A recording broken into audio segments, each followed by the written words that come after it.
Imagine waking up one morning in the heart of the frontier. The frost has crept across the inside of your window pane, and the firewood stack outside is already running low. The wind howls against the cabin walls like a hungry wolf, and every breath you take feels sharp enough to cut. You don't know it yet, but the coming weeks will test not just your strength, but your family's survival, because this is one of those winters where the cold itself is the killer. A season so merciless it steals crops, livestock, and sometimes even people in their sleep. Oh, and if you're enjoying these stories, I'd really appreciate a like or subscribe. Super curious where you're all listening from, so drop a comment with your location and what time it is there. Always blows my mind how people are falling asleep to this all over the world. Alright, find that cozy spot, take a nice slow breath, and just let your body sink into whatever you're lying on. So today, we're heading back to those perilous frontier days, where even a sip of clean water or a loaf of bread could mean the difference between life and death. Trust me, you're going to be so grateful for your stocked kitchen, central heating, and a safe roof over your head. You wake before the light, not because you want to, but because the cold forces you. It presses against your skin like a hand, prying you from uneasy sleep. Your breath drifts in faint white clouds above your face, fading quickly into the dark rafters. The fire in the hearth has long since died, leaving only a ghost of warmth in the ashes. Every board of the cabin seems to groan in the frost, as if the wood itself is tired of holding back the night. The quilt covering you is thin, patched together from scraps of cloth carried across miles. It holds more memory than heat, and you pull it tighter, as if your grip could summon warmth where there is none. The straw mattress crunches under you when you shift, brittle from age and dampness. Outside the logs, the wind whispers. It seeps through every seam in the wall, finding its way to your face, your feet, your fingers. The world beyond these walls has no mercy, and even here inside, it gives you little comfort. You sit up slowly, shoulders hunched, the air biting at bare skin. Each movement feels loud in the stillness, as though the silence itself has weight.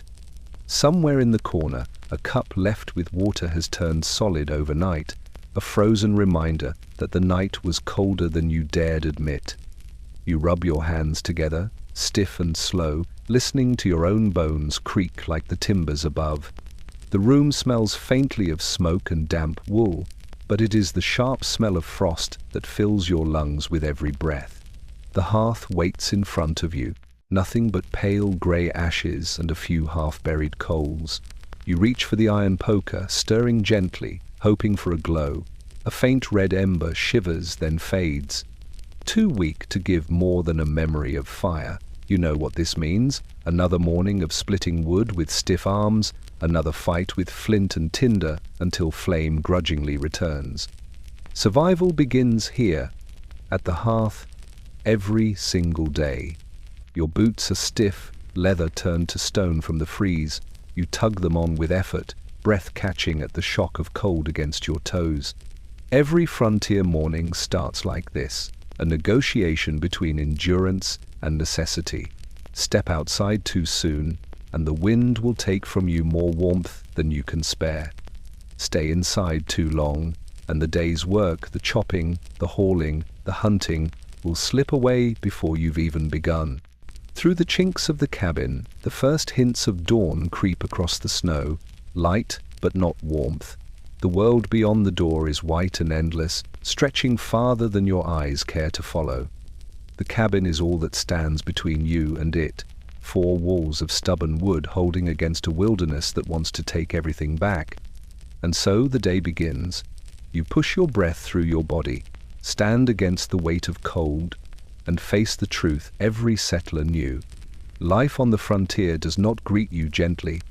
It wakes you with teeth, and your only answer is to rise.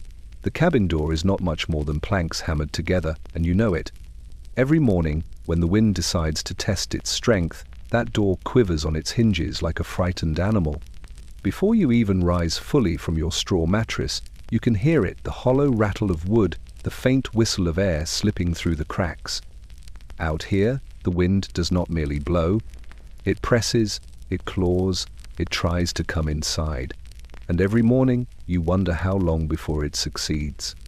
You shuffle across the floor, the boards beneath your feet icy, stiff as stone. Your hand meets the iron latch, cold enough to sting, and you pause. On the other side is the world that does not care for you. A prairie stretching flat and white, a sky heavy with grey, and the invisible weight of air moving faster than your body can withstand. You brace yourself before lifting the latch because you know the wind does not politely wait for permission. When you push, the door pushes back. It groans in protest, hinges squealing, the wood bending inward before it gives way. The gap widens, and immediately the wind lunges through, filling the cabin with a freezing roar. It steals the air from your chest, whips your hair, and scatters the little warmth you had gathered. For a moment, it feels as though the wilderness has stepped inside to remind you who holds the power. You squint into the morning. Snow has drifted high against the cabin wall, reaching nearly to your knees. The horizon is blurred, the land and sky stitched together by 1,000 lines of moving white. Nothing stands still. Even the trees sway in the distance, their bare branches cracking and snapping under the pressure. The sound is like bones breaking, carried into your ears by the endless rushing air. The door trembles in your grip as you steady it, but you don't close it yet. You stand there, letting the full weight of the wind crash against your body, feeling how it seeps into every seam of your coat, every gap between glove and sleeve. You know it will do the same to the cabin all day and all night. No latch or plank is enough to keep it out forever. You close the door again, this time with your shoulder pressed hard to make it latch. The sound dulls, but not completely. The whistle seeps through cracks in the wood, filling the cabin with a ghostly moan. It is a constant reminder that these walls are only borrowed safety. You pace the room, listening to that sound, the thin wail of the frontier's breath, and you understand why so many settlers grew weary not of the labor, not of the hunger, but of the ceaseless wind that never let them rest. The door holds, for now, but you feel it trembling still, as if the wilderness is knocking, patient, certain, waiting for the day when wood and iron will no longer stand. Out here the wind never forgets. It always returns, pressing against you, testing what you're made of, reminding you just how thin the line between shelter and surrender truly island. The hearth is the heart of the cabin, and this morning it feels dead. You kneel before it, knees pressing into the rough plank floor, and stare into the grey pile that was once fire. Ash lies soft and weightless, a bed of memory rather than heat. You stir it gently with the iron poker, hoping for some hidden ember, some faint red glow clinging to life. But the ashes only shift and sigh, collapsing inward like dust. The cold answers back, settling deeper into your bones. You remember the night before, the flames licking the logs, the crackle and pop as sparks leapt upward, shadows dancing on the walls. For a few hours, there was warmth, enough to loosen stiff fingers, enough to soften the air in your lungs. And then, as the hours stretched and your eyes closed against exhaustion, the fire dwindled. It died while you slept, and now you pay the price. Every morning on the frontier begins this way, with the question, will the fire return? Your hands are clumsy as you gather what little tinder remains. A twist of dry grass, a shred of bark, the thinnest splinters from the woodpile. You arrange them carefully, as though building a fragile nest. Flint and steel wait at your side, their edges sharp but their patience thin. You strike, once, twice, sparks leaping only to vanish. The ashes stare back, silent, indifferent. Again you strike, the sound echoing in the cramped cabin, louder than your breath. At last, a spark lands, glowing for a heartbeat, then catching. A curl of smoke rises. You lean close, breath steady, coaxing it with care. The ember brightens, feeding on the dry grass, until a small flame stirs to life. It is not victory, not yet. You place slivers of wood onto the flame, one at a time, watching them blacken, curl, and then ignite. Slowly, the fire grows, stretching its fingers upward, fragile but alive. The light paints the cabin in trembling gold, pushing back the shadows that had crept too close. Warmth is faint at first, but you feel it, a promise more than a gift. Behind you, frost still clings to the window, and the wind presses against the door. The world outside is unchanged, merciless and wide. But here, before the hearth, you have wrestled something back. The frontier demands much, and today it has demanded patience, breath, and the last of your kindling. You sit back, weary, letting the warmth seep slowly into your hands. The ashes still whisper, though. They remind you how fleeting fire is, how quickly it dies if left untended. Out here, warmth is never permanent. It must be earned again and again, struck from steel, coaxed from smoke, guarded like treasure. The hearth is not just a place to cook or to see by.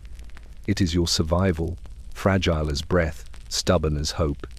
And as you feed another log to the flames, you understand, tomorrow you will kneel here again, sifting through ashes, fighting the same battle. On the frontier, fire is never given, it is always taken back, one spark at a time. The first sound you hear after the wind's long night of howling is not silence, but a groan. It rolls through the cabin like a low voice, drawn out and heavy, as if the roof itself is speaking under strain. You lie still for a moment, listening.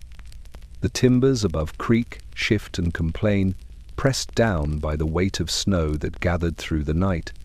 Every gust of wind outside shakes the cabin's crown, and the wood answers with a weary moan. You rise slowly, rubbing the stiffness from your joints, and glance upward. The roof beams are dark with age, split here and there, patched in places with nails that never sit quite flush. They were cut quickly, raised quickly, hammered into place with more hope than skill. When the roof holds, it is enough, but when winter bears down, every flaw becomes a whisper of doubt. You run your hand along the wall, feeling vibrations when another gust shoves against the cabin. The sound that follows is unmistakable, the long, aching creak of wood bending, fibers straining. It is not collapse, not yet, but it is a warning. You imagine the drifts of snow piled high above, pressing down with the weight of stone, each flake harmless on its own, but together relentless. Out here, it is not the storm that breaks you, it is the slow accumulation. You step to the door, unlatch it with care, and push into the morning. The cold stings instantly, slicing across your face. Above you, the roofline sags beneath a thick, unbroken sheet of white. Snow presses against the shingles, spilling over the edges, threatening to slide in heavy sheets. You can hear it too, the faint shifting as more flakes fall from the grey sky, settling, adding, building. With a shovel in hand, you climb the ladder propped against the wall. Each rung bites your palms with frost. Each step higher brings you closer to the weight above. When you reach the edge, you sink one boot into the snow, then another. It comes up past your knees. The cabin roof is no longer a shelter, it is a battlefield. You heave the shovel, scooping, flinging snow to the ground below. The wind answers by throwing it back into your face, stinging your skin, filling your mouth with cold. The roof groans again beneath you, a deep shudder you can feel through your boots. You pause, breath steaming, heart thudding. The cabin is strong, but not invincible. Neither are you. Another scoop, another heave, another desperate bid to lighten the burden pressing down. Time stretches as you work, arms heavy, fingers numb. At last, the snow lessens, the sagging eases, and the roof seems to sigh in relief. You climb down, legs trembling, and step back inside. The groans above have softened, but they have not gone. You know they never will. The wooden roof is alive in its own way, always speaking, always reminding you of the truth. Survival here is borrowed. The wood can bear the weight today, maybe tomorrow. But the frontier is patient. It waits, it tests, and it listens for the moment when even strong beams give way. Your boots wait for you near the hearth, but they are no longer leather. They are ice sculptures, stiff and unyielding, their shape preserved by the freeze that crept in while you slept. You stare at them in the dim light, dreading the moment your feet must slip inside. Bare toes curl against the cold floorboards, buying seconds before the inevitable. Out here, there is no luxury of choice. You wear them or you face the snow barefoot. You reach down, lifting one by its laces. The leather cracks faintly in your grip, edges hardened like bark. The sole is rigid, unbending, as if it belongs not to a boot but to stone. When you drop it back onto the floor, it lands with a hollow thud that echoes through the cabin. Your breath fogs as you kneel, threading numb fingers through the stiff loops, loosening what little give the laces still allow. Already, your hands ache. Sliding your foot inside is like stepping into a frozen stream. The cold takes hold instantly, rushing up your ankle, spreading sharp as knives into your calf. You grit your teeth, forcing your heel down, leather refusing before it finally gives. The second boot is no kinder. By the time both feet are inside, your toes feel like stones. You stamp them against the floor, trying to coax blood back into them, but the boots only resist, stiff as iron. You stand slowly, shoulders hunched, the weight of cold dragging at your steps. Each movement feels unnatural, the leather not bending where it should, the soles clumsy beneath you. Walking in these boots is not comfort, it is endurance. You shuffle to the door, each step announcing itself with a wooden knock, as though the floorboards are reminding you how far from warmth you've strayed. When you push outside, the snow greets you, deep and dazzling under the pale morning light. The boots sink immediately, breaking through the crust with sharp cracks. Snow spills in at the ankles where the leather has warped and shrunk. The cold that seeps inside is worse than the cold outside, sudden, shocking, unrelenting. You keep moving because stopping means surrender, and the frontier does not allow that. With each step, the boots soften just enough to bend, steam rising faintly as body heat fights the ice. It is a cruel bargain. Your warmth against the frozen leather. For hours you will walk like this, chopping wood, hauling water, trudging across drifts, and by day's end, the boots will bend again. Leather, pliable, even familiar. They will almost feel like your own. Almost. But you know the cycle. Tonight, when the fire dies low and the frost seeps back in, they will harden once more. Tomorrow morning, they will greet you the same way, stiff, unkind, unyielding. A reminder that nothing out here bends easily, not wood, not stone, not leather. And so, each day begins with the same ritual, sliding frozen feet into frozen boots, swallowing the shock and stepping out into a world that takes warmth as quickly as it gives it. In the corner of the cabin sits the barrel, dark and round, its rim glinting faintly in the morning light. It is meant to hold life-clear water drawn from the creek, poured heavy and cool into its wooden belly. But this morning, when you shuffle toward it with a tin cup in hand, you already know what you'll find. The surface has changed. The water has taken on armor. You lean over and peer inside. A thin layer of ice stretches across the top, pale and glassy, cracked faintly in spiderweb patterns where the barrel has shrunk in the cold. It gleams like a mirror, catching your reflection in broken shards. You tap it lightly with a finger, and it does not give. The barrel has skinned over in the night, sealing what little freshness it holds beneath a frozen shield. You fetch the iron ladle, its handle biting against your palm, and you strike the surface. The sound rings out sharp, a dull crack echoing in the hollow of the cabin. A fracture blooms, spreading across the thin ice. You strike again, harder this time, until the skin shatters into jagged shards, bobbing in the dark water beneath. The sound is strangely satisfying, like breaking glass, but there is no triumph, only effort, and the knowledge that tomorrow you will have to do it again. You dip the ladle, pushing aside the floating shards. They clink together, brittle, their edges cutting against one another like teeth. You fill the cup, lifting it carefully. Even in liquid form, the water is sharp. It chills the tin instantly, seeping into your hands as if to remind you it does not belong inside your body. You take a sip anyway. It burns with cold, sliding down your throat like a blade, waking every nerve inside you. It is not comfort, it is necessity. Beside the barrel, frost has formed along the wooden staves, white crystals growing from the seams. You run your hand across it, feeling how deep the freeze has sunk. The barrel groans faintly when you shift it, wood tightened, iron bands strained. Even the container suffers here. The frontier does not spare wood or water any more than it spares flesh. You think of the stream where this water was drawn. The creek itself is likely frozen over now, just as this barrel island. To fetch more will mean breaking ice with axe or stone, kneeling in snow, lowering buckets into a black mouth of moving water. The thought makes you shiver, but it is a duty you cannot ignore. Without water, there is no life. Without breaking the ice, there is no water. You sip again, swallowing cold, and stare into the barrel. The shards drift lazily, clicking against one another, circling like tiny rafts. They will melt if the fire holds strong. If not, the skin will return by nightfall, thicker, harder, more stubborn.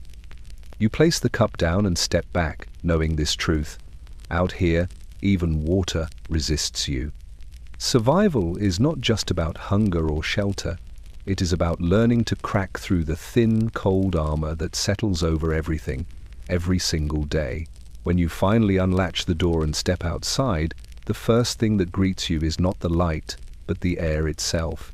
It comes rushing into your lungs sharp and clean, a kind of cold that feels alive.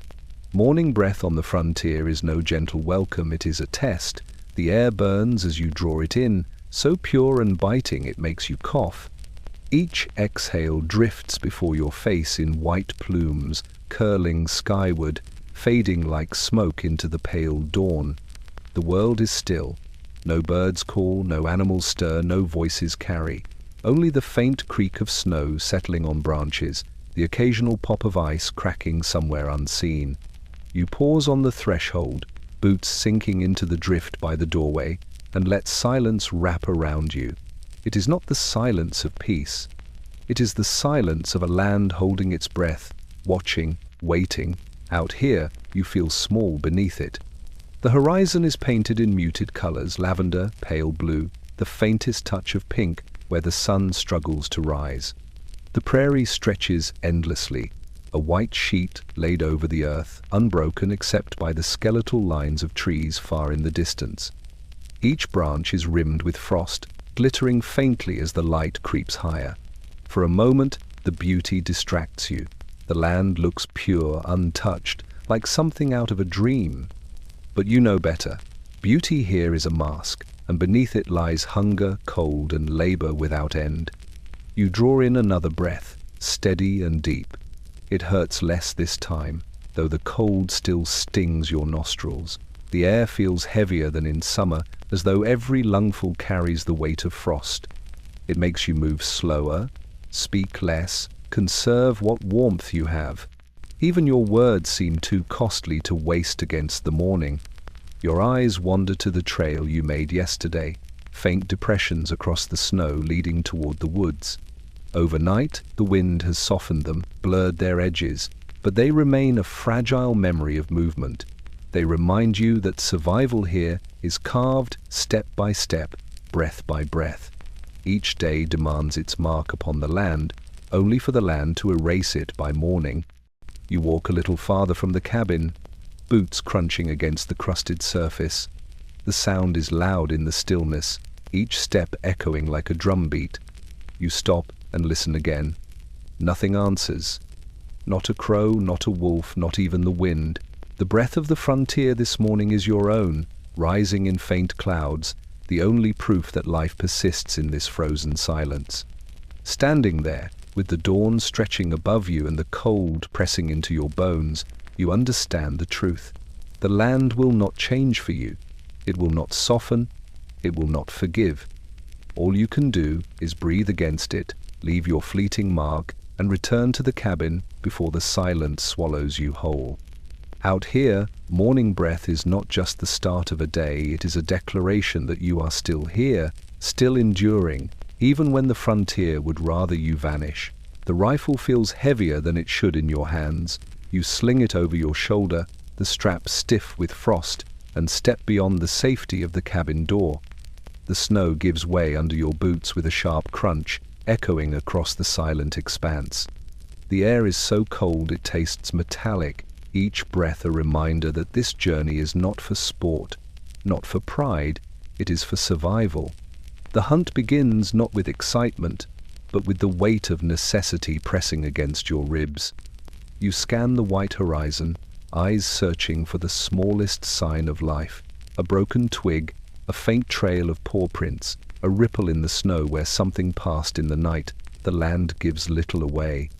It holds its secrets close, forcing you to read its language one whisper at a time. You kneel near the tree line, brushing snow aside with your gloved hand, and there it is, the delicate imprint of a rabbit, fresh enough that frost has not yet settled in its edges. A fragile hope takes root in your chest. You follow slowly, careful not to break twigs beneath your boots. The forest swallows you with its silence, branches crowding overhead, each one heavy with snow. The deeper you go, the more you feel the quiet press in. Even the wind seems to hold back here, muffled by the trees. You clutch the rifle tighter, senses sharpened, breath shallow. Out here, the line between hunter and hunted blurs. You search for meat, but you also know wolves, and worse, search for you. The tracks twist between the trees, darting in quick patterns. The rabbit is cautious, its path doubling back, circling, then darting forward again. You crouch low, following patiently, each step deliberate. Hunger urges you onward, but you know haste is the enemy. Too quick, and you'll startle it. Too loud, and you'll lose your chance. The hunt demands stillness, patience, the kind of quiet that wears on your nerves. Then you see it, a flicker of movement ahead, ears rising above the snow.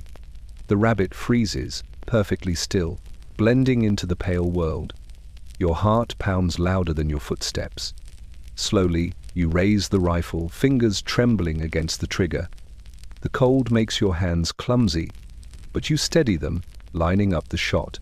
For a moment, the world narrows to this single breath, this single creature, this single chance. The crack of the rifle breaks the silence like a scream.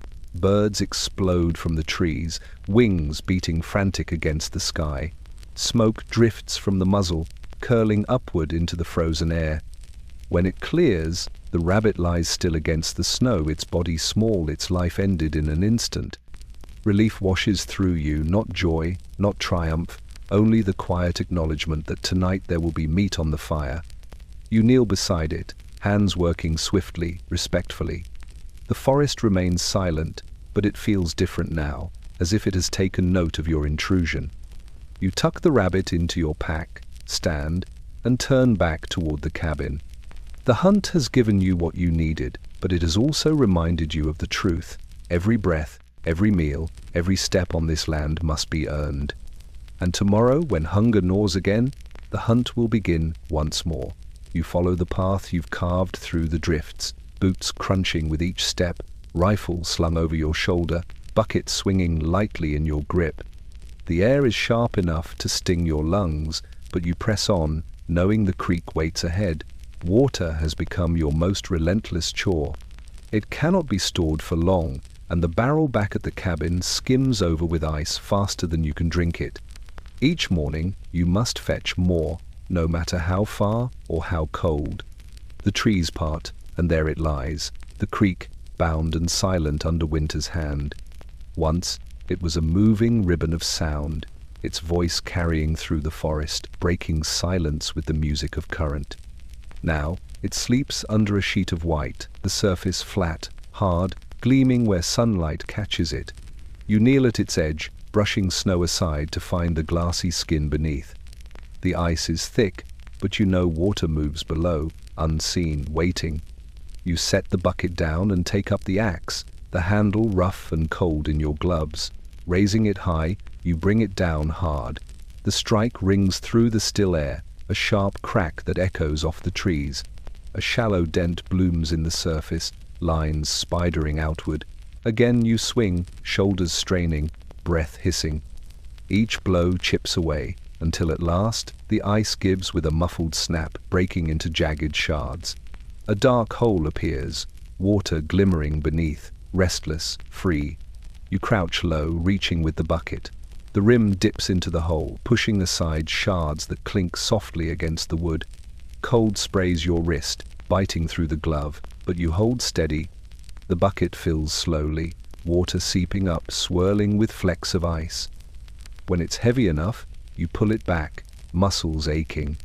Drops spill over, freezing instantly on the rim, crusting it white.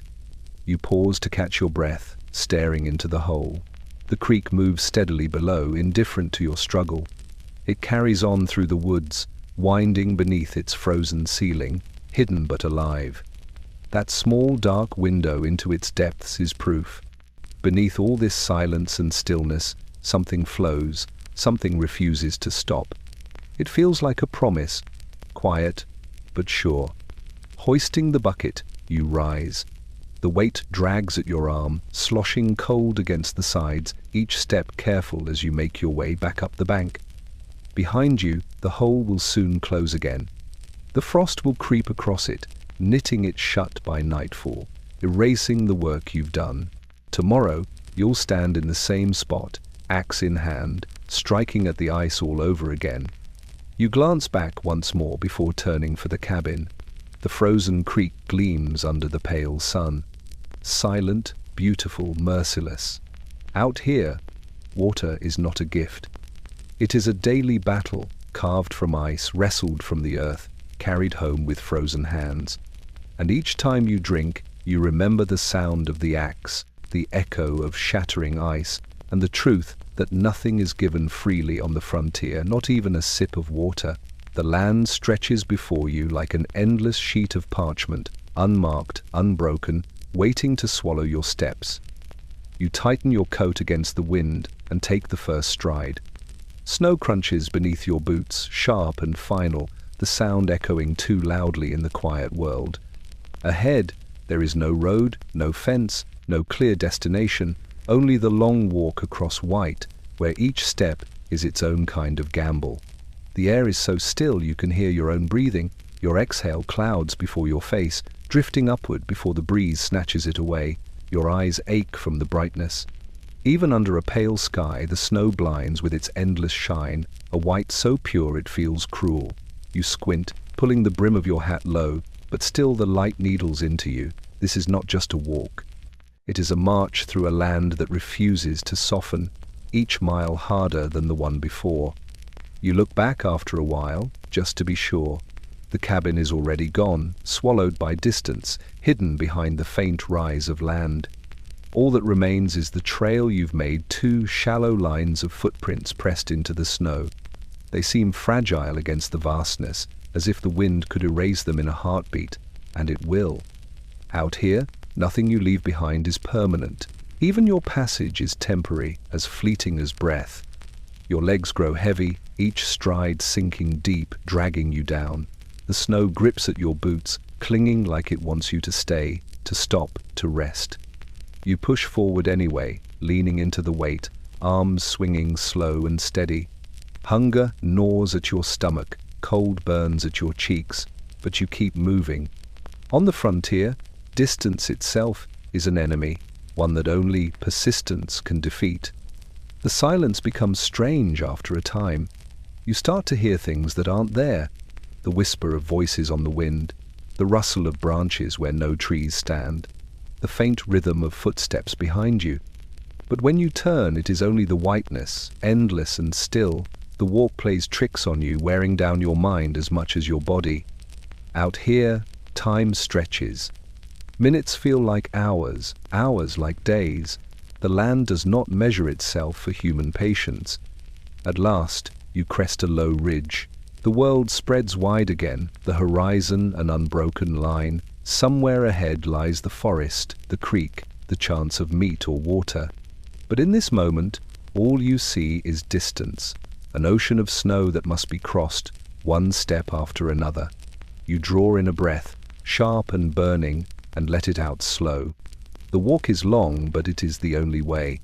You shift the weight of your pack, lower your head, and keep moving.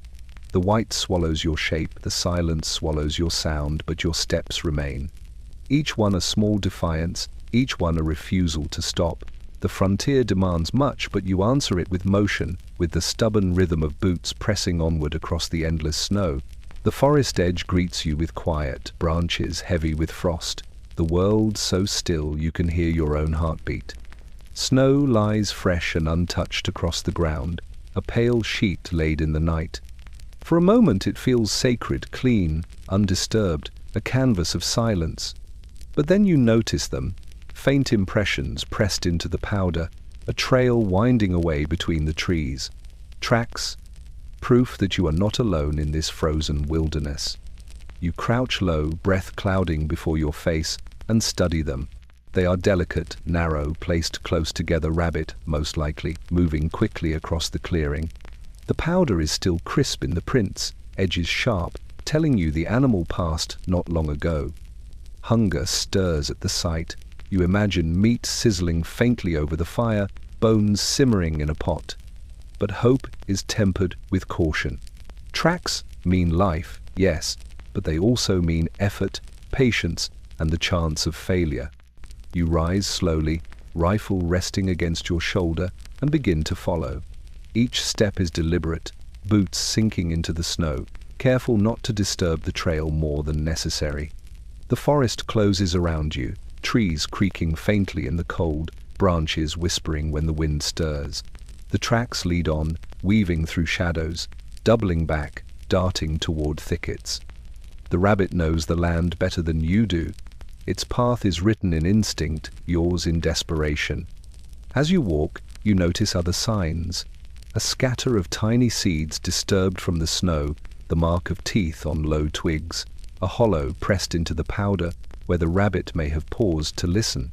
Every detail feels like a story, the forest speaking in a language of survival. You read it carefully, line by line, as though the snow itself were scripture. But tracks are not always the promise of prey, they are also reminders of the unseen. You find another trail crossing the rabbits, a set of larger prints, wide and heavy, claw marks pressed deep. Wolf. The powder softens their edges, older than the rabbits, but recent enough to quicken your pulse. Out here, you are not the only hunter. You stand still for a long moment, ears straining, eyes sweeping the trees. Nothing moves, but the silence feels watchful now. You press on, though slower, each step carrying the weight of unease. The rabbit's prints continue, lighter, scattered, as if it bolted. Perhaps it scented danger. Perhaps it escaped teeth you cannot see. You follow until the tracks vanish beneath a fallen branch heavy with snow. Beyond it, the powder is smooth, blank once more. The story ended. You stand there, breath rising in shallow plumes, staring at the empty white. The hunt has slipped away, but the lesson remains. Tracks remind you of two truths: that life moves through this silence, fragile but determined, and that you are never the only one searching. The powder records every step, every chase, every escape, then erases them in time. You turn back toward the cabin, hunger unsatisfied, but eyes sharper, knowing the snow will always tell its stories to those who dare to read them. The cold morning has carried you deep into the woods, every step heavy, every breath sharp in your lungs. Tracks lie before you, pressed into the snow, fresh enough to quicken your heart. You raise the rifle, steadying it against your shoulder, the iron biting through your gloves. Hunger hovers behind the sight, whispering of broth, of meat sizzling over the fire. You exhale, finger curling gently on the trigger. The shot never comes. Instead, there is only a hollow click, a sound far too small for the weight of the moment. The hammer falls, but the charge does not catch. Silence rushes in where thunder should be. The powder has failed you. For a heartbeat, you stare in disbelief, ears straining for the crack that never arrives. The animal, once still, once yours, bolts into the undergrowth, vanishing in a flurry of snow. Your chance is gone before you can breathe again. You lower the rifle slowly, shame burning hotter than the cold. The misfire is not just a mistake, it is betrayal. You had carried the weapon across miles, tended it with what care you could spare, trusted it as your partner in survival. And now, when hunger pressed hardest, it faltered. You run a gloved thumb along the lock, checking the flint, the pan, the powder. All seem in place, yet the spark was weak, dampened perhaps by frost or by your own neglect. Out here, even iron has limits. You kneel in the snow, shaking powder from the pan, trying again with frozen fingers. Another click, another silence. The sound echoes louder than any shot might have, bouncing off the trees, mocking you. The forest does not care for your frustration. It only swallows the moment whole, erasing it as if it never happened. The rabbit is gone, the trail is empty, your stomach remains hollow. You lean back on your heels, staring at the rifle across your lap. Misfires are part of life on the frontier, but each one carries a cost. A missed shot is not just lost game, it is another night of thin broth, another day of weariness in your limbs. Hunger does not forgive mistakes. The land does not offer second chances freely. For a while, you sit in the snow, listening. The silence is heavy, broken only by the creak of branches shifting under their frozen weight. Your breath drifts upward in white clouds, fading quickly. You feel small, smaller even than the prince that led you here. The rifle rests cold against your palms, nothing more than a stick of useless iron until you coax life back into it. At last, you stand, brushing snow from your knees. You sling the weapon over your shoulder and begin the long walk back, steps crunching, slow and weary. Misfires happen, yes, but each one reminds you that out here, survival is fragile, stitched together by sparks and chance. Tomorrow, you will try again. Tomorrow, perhaps, the rifle will speak. But today, the silence of its failure follows you home. Louder than any gunshot could ever be, the forest is quiet when you step into it, boots sinking through crusted snow, breath fogging in steady clouds. You carry no rifle this morning, only a small hope bound in cord and wood. The snares you set yesterday wait somewhere ahead, hidden among brush and hollow logs. They are humble tools, made from twisted wire and patience, but they hold the promise of life. Out here, where bullets misfire and hunger lingers, even the smallest catch can mean survival. You follow the narrow path, branches brushing your shoulders, the snow whispering against your legs. The first snare lies empty, loop wide and untouched, frost clinging to its rim. The ground around it is undisturbed, no tracks, no struggle, no story. You reset it carefully, tightening the knot, brushing snow to hide your scent.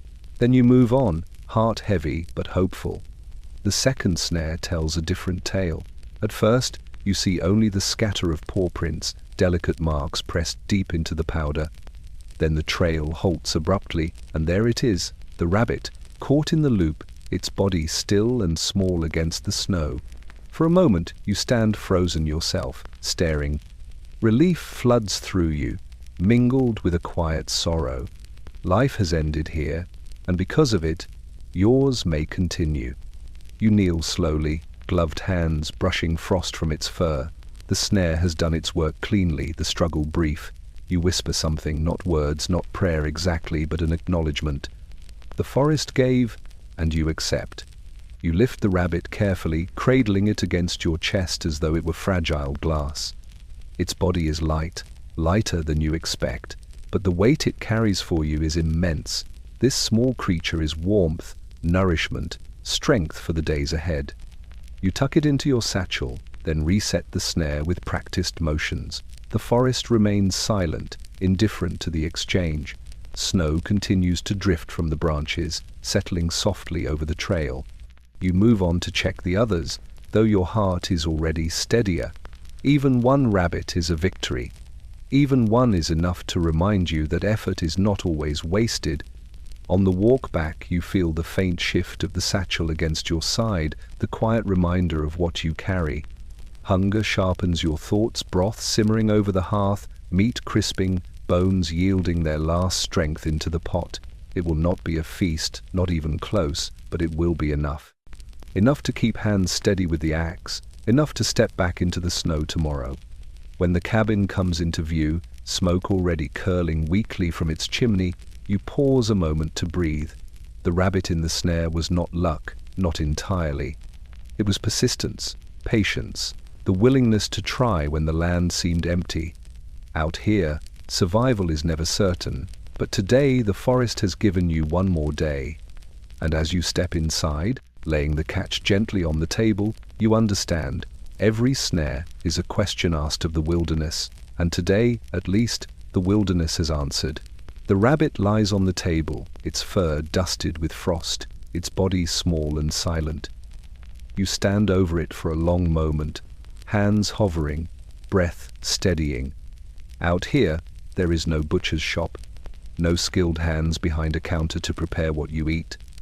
The work falls to you. Every meal is a lesson, and today the forest has given you a teacher in fur and bone. You fetch the knife, its edge dulled from too many tasks, splitting kindling, trimming hides, carving scraps of wood. You run the blade along a whetstone until it whispers, sharp enough to cut but still clumsy in your unpracticed grip. The weight of the task presses on you, heavier than the rabbit itself. Hunger urges you to hurry, but you know care is needed. Waste even a little, and you throw away hours of life the forest grudgingly gave. You begin with trembling hands, sliding the blade beneath the fur. The first tug is always the hardest, the moment where hesitation collides with necessity. The hide peels back slowly, reluctant, the smell of iron rising faintly into the cabin air. You grit your teeth and keep going. The rabbit is no longer just a creature, it is food, survival, the bridge between hunger and strength. Every motion teaches. The pull of sinew, the way bone resists, the way flesh clings stubbornly until coaxed free. You learn where to cut and where to tear, where to ease the knife and where to press hard. Mistakes come quickly, jagged cuts, wasted scraps, but even mistakes are lessons. The more you work, the more you understand. This is not a task for speed, but for patience. The forest provides sparingly, and you must respect every inch it yields. By the time the hide is free, your hands ache from the cold and the work.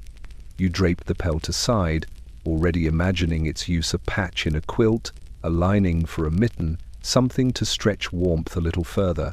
Nothing is to be discarded. On the frontier, waste is as deadly as hunger. You set the cleaned body into a pot, filling it with water chipped from the frozen barrel. As the fire takes hold, the cabin fills with the rising scent of broth, thin at first, then richer as the minutes pass. The smell clings to the air, warming the space more than the flames. It is a reward earned not by ease, but by labor, by the lesson of your own hands. When at last you taste the meat, it is not abundance, but it is enough. Each bite carries the weight of the morning's work, the edge of the knife, the patience of the cut. You eat slowly, savoring not just the flavor, but the survival it represents. The butcher's lesson lingers even after the meal is gone. Out here, every life taken is a responsibility, every scrap saved a form of reverence. Survival is not only in the eating, but in the careful work that comes before, the respect shown to what the land provides. And tonight, with your hunger eased and the fire warm, you understand more deeply than ever. The frontier teaches with a knife as much as with the cold. The fire should roar by now, but instead it whispers. You crouch before the hearth, breath shallow, watching as thin grey ribbons of smoke lift from damp logs and unravel weakly into the air. The wood hisses faintly, wet to its core, the flames struggling to find a foothold. Each curl of smoke drifts upward, frail and slow, then fades before it reaches the rafters. The cabin fills not with warmth, but with the bitter taste of failure. You lean closer, coaxing the embers with a stick, trying to fan life into them. Sparks rise and die before they have time to bite. The tinder burns fast, flaring with hope, then collapses into ash before the logs can catch. Your hands ache from striking flint again and again. Your lungs sting from breathing in smoke. Still, the fire resists. The wood is heavy with moisture, gathered hastily from snowdrifts, split too green. Out here, poor wood is worse than none. It teases with promise, then delivers only smoke.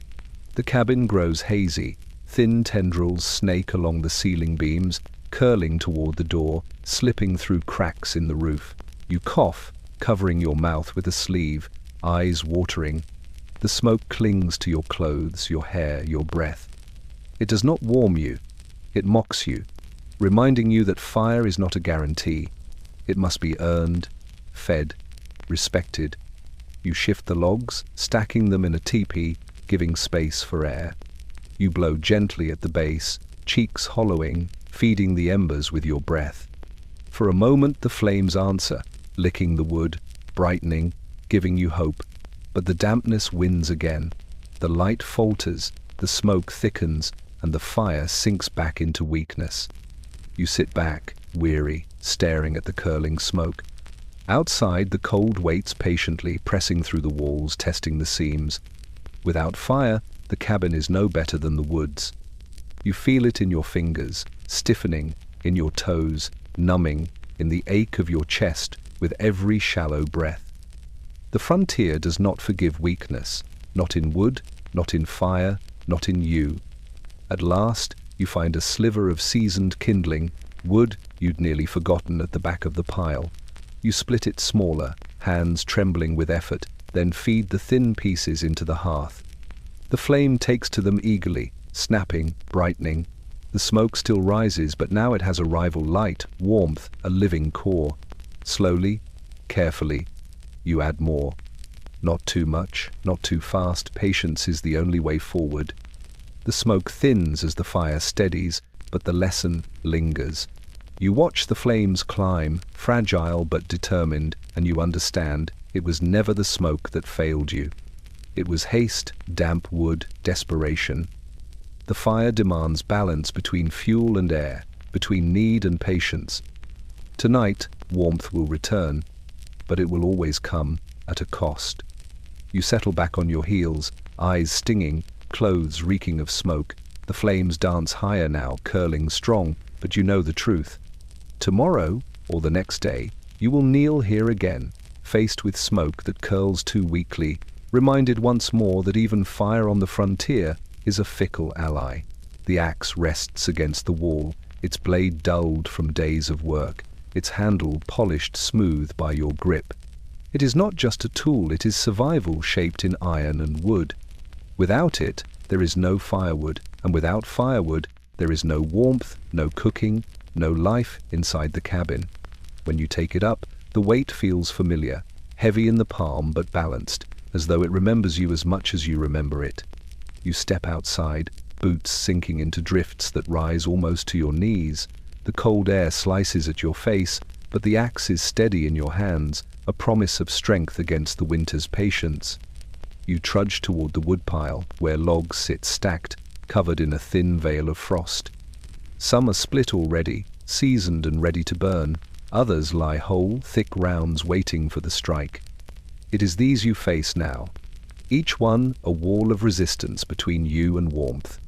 You set the first log upright, brushing snow from its top, then plant your boots wide. The axe rises high, both hands gripping the handle tight.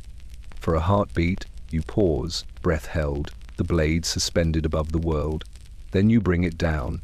The sound is sharp, a crack echoing through the stillness as wood splinters.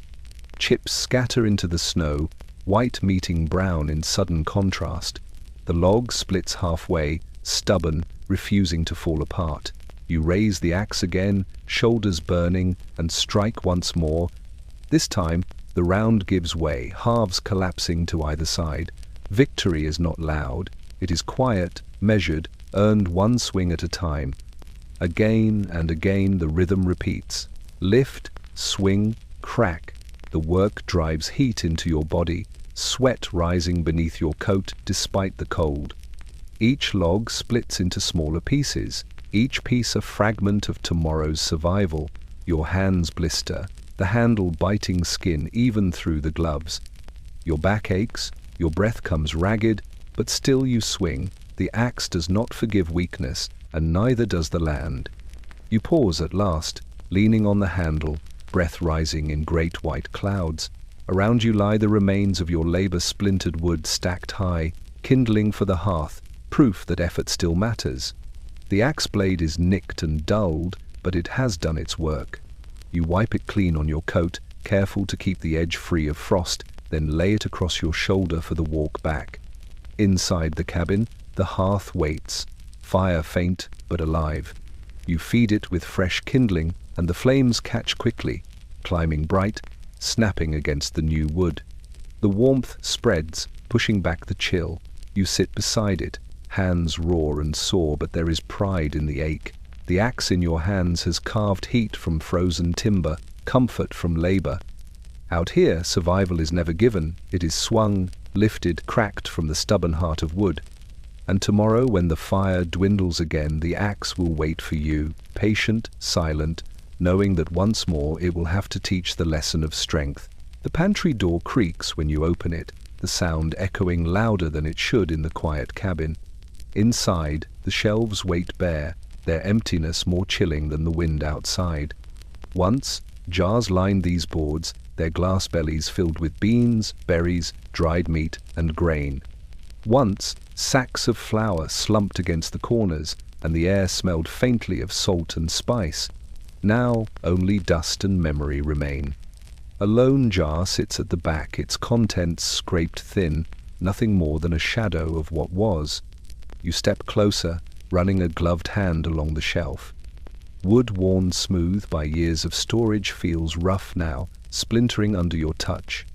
The emptiness stares back at you, wide and merciless, the same way the prairie stares when you look out the cabin door. Hunger has a way of sharpening the senses, of making silence feel heavier, of turning absence into a presence all its own. The pantry is no longer just a space. It is a reminder of how much has been taken, of how fragile your stores have always been. You crouch to peer into the lower shelves, searching for anything overlooked. A few kernels of corn rattle in the corner of a sack, rolling like tiny stones when you shake it. A smear of dried honey clings to the side of a jar, sweet but unreachable. A crust of bread, stale and hard as wood, sits wrapped in cloth, more symbol than sustenance. These scraps are not food. They are echoes, reminders of better days, taunts to an empty stomach. The fire crackles faintly behind you, weak and small, and even that sound feels cruel. Heat means little without food to sustain you. Warmth without strength is just borrowed time. You think of the rabbit caught yesterday, how quickly it vanished into broth, how thin the meal stretched when shared with hunger. You remember the promise you made to yourself to ration carefully, to make the jars last. Promises crumble as quickly as bread in water. The pantry has nothing left to give. You close the door gently, as though the shelves themselves might break if handled roughly. The cabin feels different now, heavier, its air thicker with worry. Hunger gnaws at you, a low ache that is less pain than presence, always there, always whispering. Tomorrow, you will need to hunt again. Tomorrow, you will need to risk more, push farther, work harder, because the pantry, once the heart of your security, has betrayed you in silence. You sit by the fire with your head in your hands, listening to the wind outside clawing at the door. The shelves behind you remain empty, shadows stretching across their surfaces, waiting. They will not fill themselves. Out here, nothing replenishes unless your hands make it so. The empty pantry is not just a lack of food, it is a teacher, harsh and relentless, telling you what you already knew. Survival does not wait for comfort, and hunger will not show mercy. Tomorrow, the shelves may still be bare, but tomorrow you will still rise, because there is no other choice. The loaf sits on the table wrapped in cloth that has grown rough with use. When you unfold it, the bread within looks more like stone than food. Its crust is dark, hard enough to scrape the knife, and the inside has long since lost any softness. You tap it with your finger, and it knocks back, a hollow sound that carries through the cabin. Still, it is bread, and bread means survival, no matter how unyielding. You set the knife against it and press. The blade skids, slipping before it bites, the crust refusing to surrender. You steady your hand, lean with your weight, and finally a piece breaks free, jagged and uneven. You bring it to your mouth, teeth meeting resistance. The first bite aches in your jaw, each chew a grind of effort, the flavor faint and bitter. Yet as it softens, the taste comes grain, salt, smoke from the hearth where it was once baked. It is not pleasant, but it is filling. On the frontier, that is enough. You sip water between mouthfuls, letting the cold liquid ease the crumbs down your throat. The bread clings stubbornly, sitting heavy in your stomach, but even that weight feels welcome. Hunger is not choosy. It does not ask for sweetness or comfort, only for something to quiet the emptiness inside. This bread, though hard and stale, answers. As you eat, you remember when it was fresh. You recall the warmth of the oven, the smell that filled the cabin, the way the crust flaked easily under your fingers. That loaf was a comfort then, a taste of home in a land that offered none. But comfort fades quickly here. The frontier takes freshness and leaves only endurance. Bread that once fed joy now feeds only survival. You set the loaf aside, careful to wrap it again. Even in its hardness, it is precious. You cannot waste it. Not when the pantry is bare and the snares empty. Each piece must be rationed, measured against the days ahead. To eat it all now would be to rob tomorrow. To save too much would be to starve today. Balance is the frontier's most difficult demand. Later, you place a chunk into the pot, letting it soak in thin broth left from last night's rabbit. Slowly, it softens, absorbing what little richness the liquid can give. You stir it gently, watching the crust give way, turning heavy bread into something closer to porridge.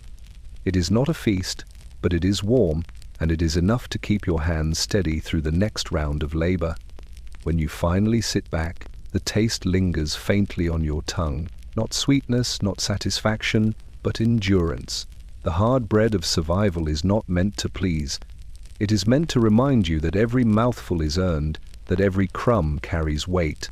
Out here, bread is not a luxury. It is a message carved into your jaw with every bite. You are still alive, and as long as the loaf lasts, you will remain so. The morning begins with a sky the color of lead, clouds pressing low, heavy as stone. You sense it before it starts the stillness, the way the air tastes sharp, the way the forest seems to hold its breath. By midday, the first flakes drift down, soft and silent, melting on your coat. At first, it feels almost gentle, like a lullaby whispered by the sky. But the flakes multiply, thickening, swirling, until the world disappears in white. The snowstorm has come, and it blinds without mercy. You pull your coat tight, hat low, scarf up to your nose, but it does little. The wind howls across the clearing, slamming into your chest, shoving you sideways. Snow lashes your face, stinging like needles, filling your eyes until you can see nothing but blur. You raise your hand to shield your vision, but it is useless. Every direction looks the same, white upon white, a wall of moving powder that erases the land. You take a step forward, then another, boots sinking deep. But already the cabin behind you has vanished. The trail you made this morning is gone, swallowed by drifts forming faster than you can imagine. Panic scratches at your throat. Without landmarks, without tracks, the forest is no longer a place you know. It is an endless void, spinning you in circles. The storm screams louder, filling your ears, drowning every other sound. No trees crack, no animals stir, no water moves, only wind and snow shrieking, smothering, twisting the world into chaos. You stumble against a fallen branch, nearly falling, hands scraping cold bark. Your breath bursts in ragged clouds, instantly torn away. You force yourself onward, but each step is slower, heavier, as if the snow pulls you down, trying to bury you alive. You pause, leaning into the gale, and realize how quickly time has dissolved. Minutes, hours, there is no difference here. The storm blinds not only your sight, but your sense of everything. Hunger gnaws, cold bites, but all you can think of is direction. Forward, backward, left, right, it all feels the same. The storm spinning you until even your instincts fail. Finally, you crouch low, pressing yourself against the trunk of a tree. The bark is rough beneath your gloves, solid, real. You cling to it like an anchor in a sea of white. For a moment, you let the storm rage above while you breathe in shallow gasps. The snow piles quickly around your legs, covering you to the knees, then higher. If you stay too long, the land will claim you. If you move, you may never find your way back. Survival narrows to this decision: endure here or risk vanishing in motion. At last, a shift comes. The wind eases, only slightly, but enough to give you a glimpse, a darker shape against the blur. A tree line, a direction. You push yourself up, legs trembling, and stagger toward it. Step by step, blind but determined, you move until the shapes sharpen into trees, then the faint line of your cabin beyond. When you finally stumble through the door, slamming it shut against the shrieking wind, your body shakes with more than cold. The snowstorm has not just threatened to take your life. It has shown you how small you are, how quickly the world can erase you. And as you sink before the weak fire, breath ragged, you know the truth. The storm will come again, and next time, it may not let you go. The wind does not arrive quietly. It comes in waves, howling across the frozen land, rattling through trees, lifting snow into twisting columns that dance like ghosts in the distance. By the time it slams against your cabin, you are already braced for it. The walls tremble with each gust, boards groaning in protest, nails creaking where they hold. The cabin, your only refuge, is tested with every strike, and you feel each blow as though it lands against your own ribs. You sit by the hearth, fire crackling weakly, and listen. The sound is not steady. It rises and falls, surging like the roar of the sea, then fading into an eerie pause before crashing back with greater fury. Each pause is worse than the noise it tricks you into thinking the storm has passed, only to return with teeth. Snow drives against the logs outside, a ceaseless tapping that grows into pounding. It is as if the night itself hammers at your walls, demanding to be let in. The cabin answers back with groans and shudders. The roof beams creak, dust sifting down from the rafters, reminding you of their fragility. At times, the door rattles on its hinges so violently you fear the latch will snap. You wedge a chair beneath it, pressing your hand against the wood, feeling the vibration of the wind on the other side. The barrier feels thinner than ever. Your thoughts drift to those who came before, settlers who built cabins like this one, who sat through storms that tore the land bare.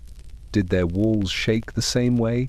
Did they press their backs against doors, praying the planks would hold? Or did some walls give way, collapsing under the fury of the frontier, leaving nothing but ruins buried in snow? The storm makes such questions sharp and urgent, as if the past itself leans against your walls tonight. Hours blur together. You pace the floor, stopping often to check the seams where light peeks faintly through cracks. The wind forces its way in no matter what you do, slivers of ice sliding across the floor, smoke from the hearth pulled sideways by invisible hands.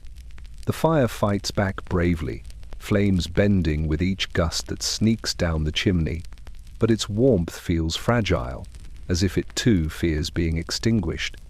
Every strike against the cabin rattles through your bones. The walls do not simply shake, they remind you of what they are. Logs cut by your hands, stacked with hope, sealed with mud and moss, never meant to stand against the endless weight of the prairie wind. They hold only because you believe they must. At last, exhaustion pulls you to the chair by the fire. The wind still rages, the cabin still trembles, but you close your eyes, trusting the wood to endure. Tomorrow, if the walls still stand, you will patch the cracks, tighten the nails, and give thanks. If not, you will gather what remains and build again. Because that is what survival demands: faith in walls that shake, and the will to rebuild them when they fall. Night settles heavy across the cabin, pressing against the windows with the weight of frost and silence. The fire in the hearth has sunk into embers, red eyes glowing faintly beneath ash. On the table, the lantern burns, its flame small, its glass smudged with soot. You lean closer, watching how the light wavers, how it struggles against the dark. The lantern flickers low, and with it, your sense of safety. The oil is nearly gone. You can see it through the glass, the thin pool sloshing weakly at the bottom. Every breath of the flame drains it further, pulling survival up through the wick. You tip the lantern gently, coaxing what little oil remains into contact with the cloth. The flame leaps, then shrinks again, as if mocking your effort. Out here there is no corner store, no shelf lined with fresh tins. There is only what you carried months ago, and what is now nearly gone. The shadows press closer when the light falters. They stretch across the walls, bending into strange shapes that seem to move when you turn your head. Every flicker redraws the room. The chair looms taller. The coat on its peg hangs like a figure. The rafters above grow longer and darker. The cabin you know in daylight feels like a stranger now, reshaped by weak light and imagination. You sit still, listening to the faint hiss of the wick, the only voice left in the silence. Your hands drift to the oil tin, shaking it gently. The hollow rattle inside confirms what you feared. Only a few drops remain. Enough for an hour, perhaps two. After that, darkness will claim the cabin fully. You set the tin down with care, as though gentleness could change its truth. The thought of nights without light stirs unease in your chest. Darkness is not just absence. Out here, it is a presence all its own. You rise, moving through the cabin, while the flame still holds. Each corner you check, each shelf you scan, searching for some forgotten store of oil, some scrap of wax, anything that might stretch the light a little longer. But the shelves only echo their emptiness, and the lantern's glow follows you like a fading heartbeat. Back at the table, you sit again, eyes fixed on the flame. You realize how much comfort it has given you without asking for thanks.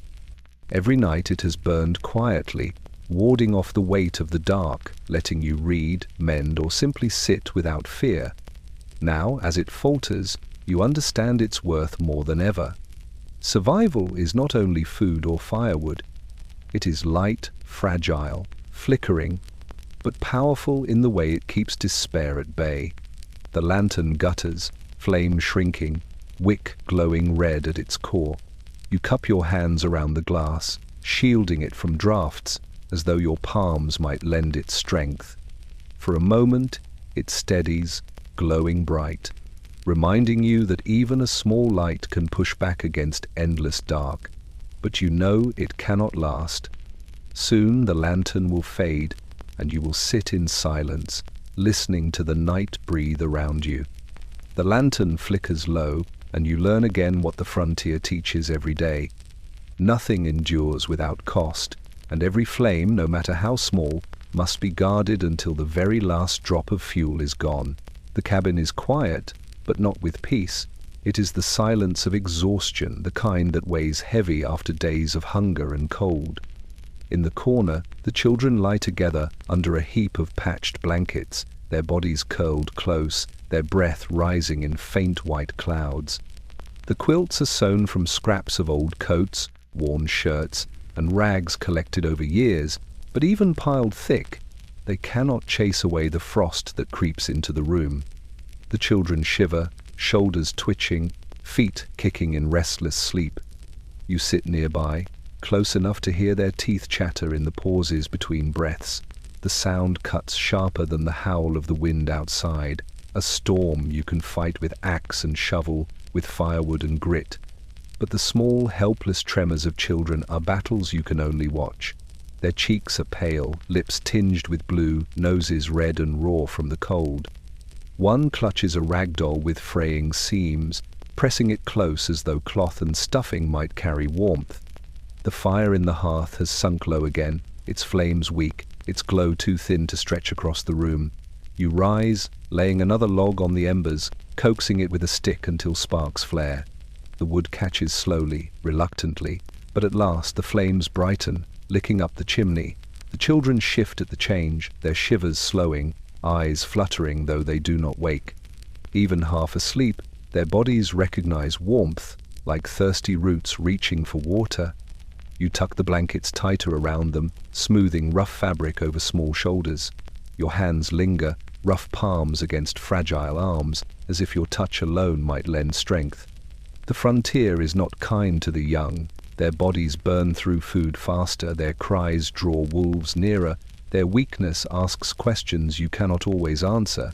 And yet, they are the reason you split wood until your muscles burn, the reason you trudge to the frozen creek with numb hands, the reason you rise each morning when despair presses you down. A memory flickers the children laughing in autumn, chasing each other between the trees, cheeks flushed, not with cold, but with joy. You hold that memory close as you watch them now, still and fragile under blankets. The frontier steals laughter quickly, but you fight to give it back when you can. Tonight, it feels far away, buried under drifts as deep as the roofline. Outside, the wind claws at the door, snow hissing against the walls, but in this corner of the cabin, life holds on. The children's shivers ease as the fire strengthens, their breaths growing deeper, steadier. One murmurs something in sleep, a soft sound that makes you lean closer though you cannot catch the words. Perhaps it is a dream of warmth, of summer fields, of bread soft instead of hard. You hope so. You sit back at last, eyes on the fire, listening as the blankets rustle faintly with their small movements. They still shiver, but less now, comforted by flame, by closeness, by the fragile barrier you've built between them and the wilderness outside. On the frontier, there are no certainties. But tonight, at least, the children endure, wrapped in blankets stitched from scraps, guarded by your watch, held together by love stronger than the cold. The barn smells of frost and hay, damp and heavy in the morning air. Your boots crunch on the straw as you step inside, breath clouding before your face. In the far stall she lies there, the cow, ribs showing beneath her hide, eyes dull but still watching. You speak softly, words lost in the silence, but she does not rise. She only flicks her ear, shifts her head weakly, then settles again. The cow will not stand. You kneel beside her, hand brushing the coarse hair along her flank. The warmth is faint, fading, like embers buried under ash. Once, she was strength itself, plodding steady across fields, pulling the cart, filling pails with milk that fed the children and softened the bread. Now, her body seems smaller, her frame too heavy for her legs to bear. You tug gently at the rope halter, coaxing, pleading. She groans low, tries to shift her weight, but her legs buckle, sliding out from under her.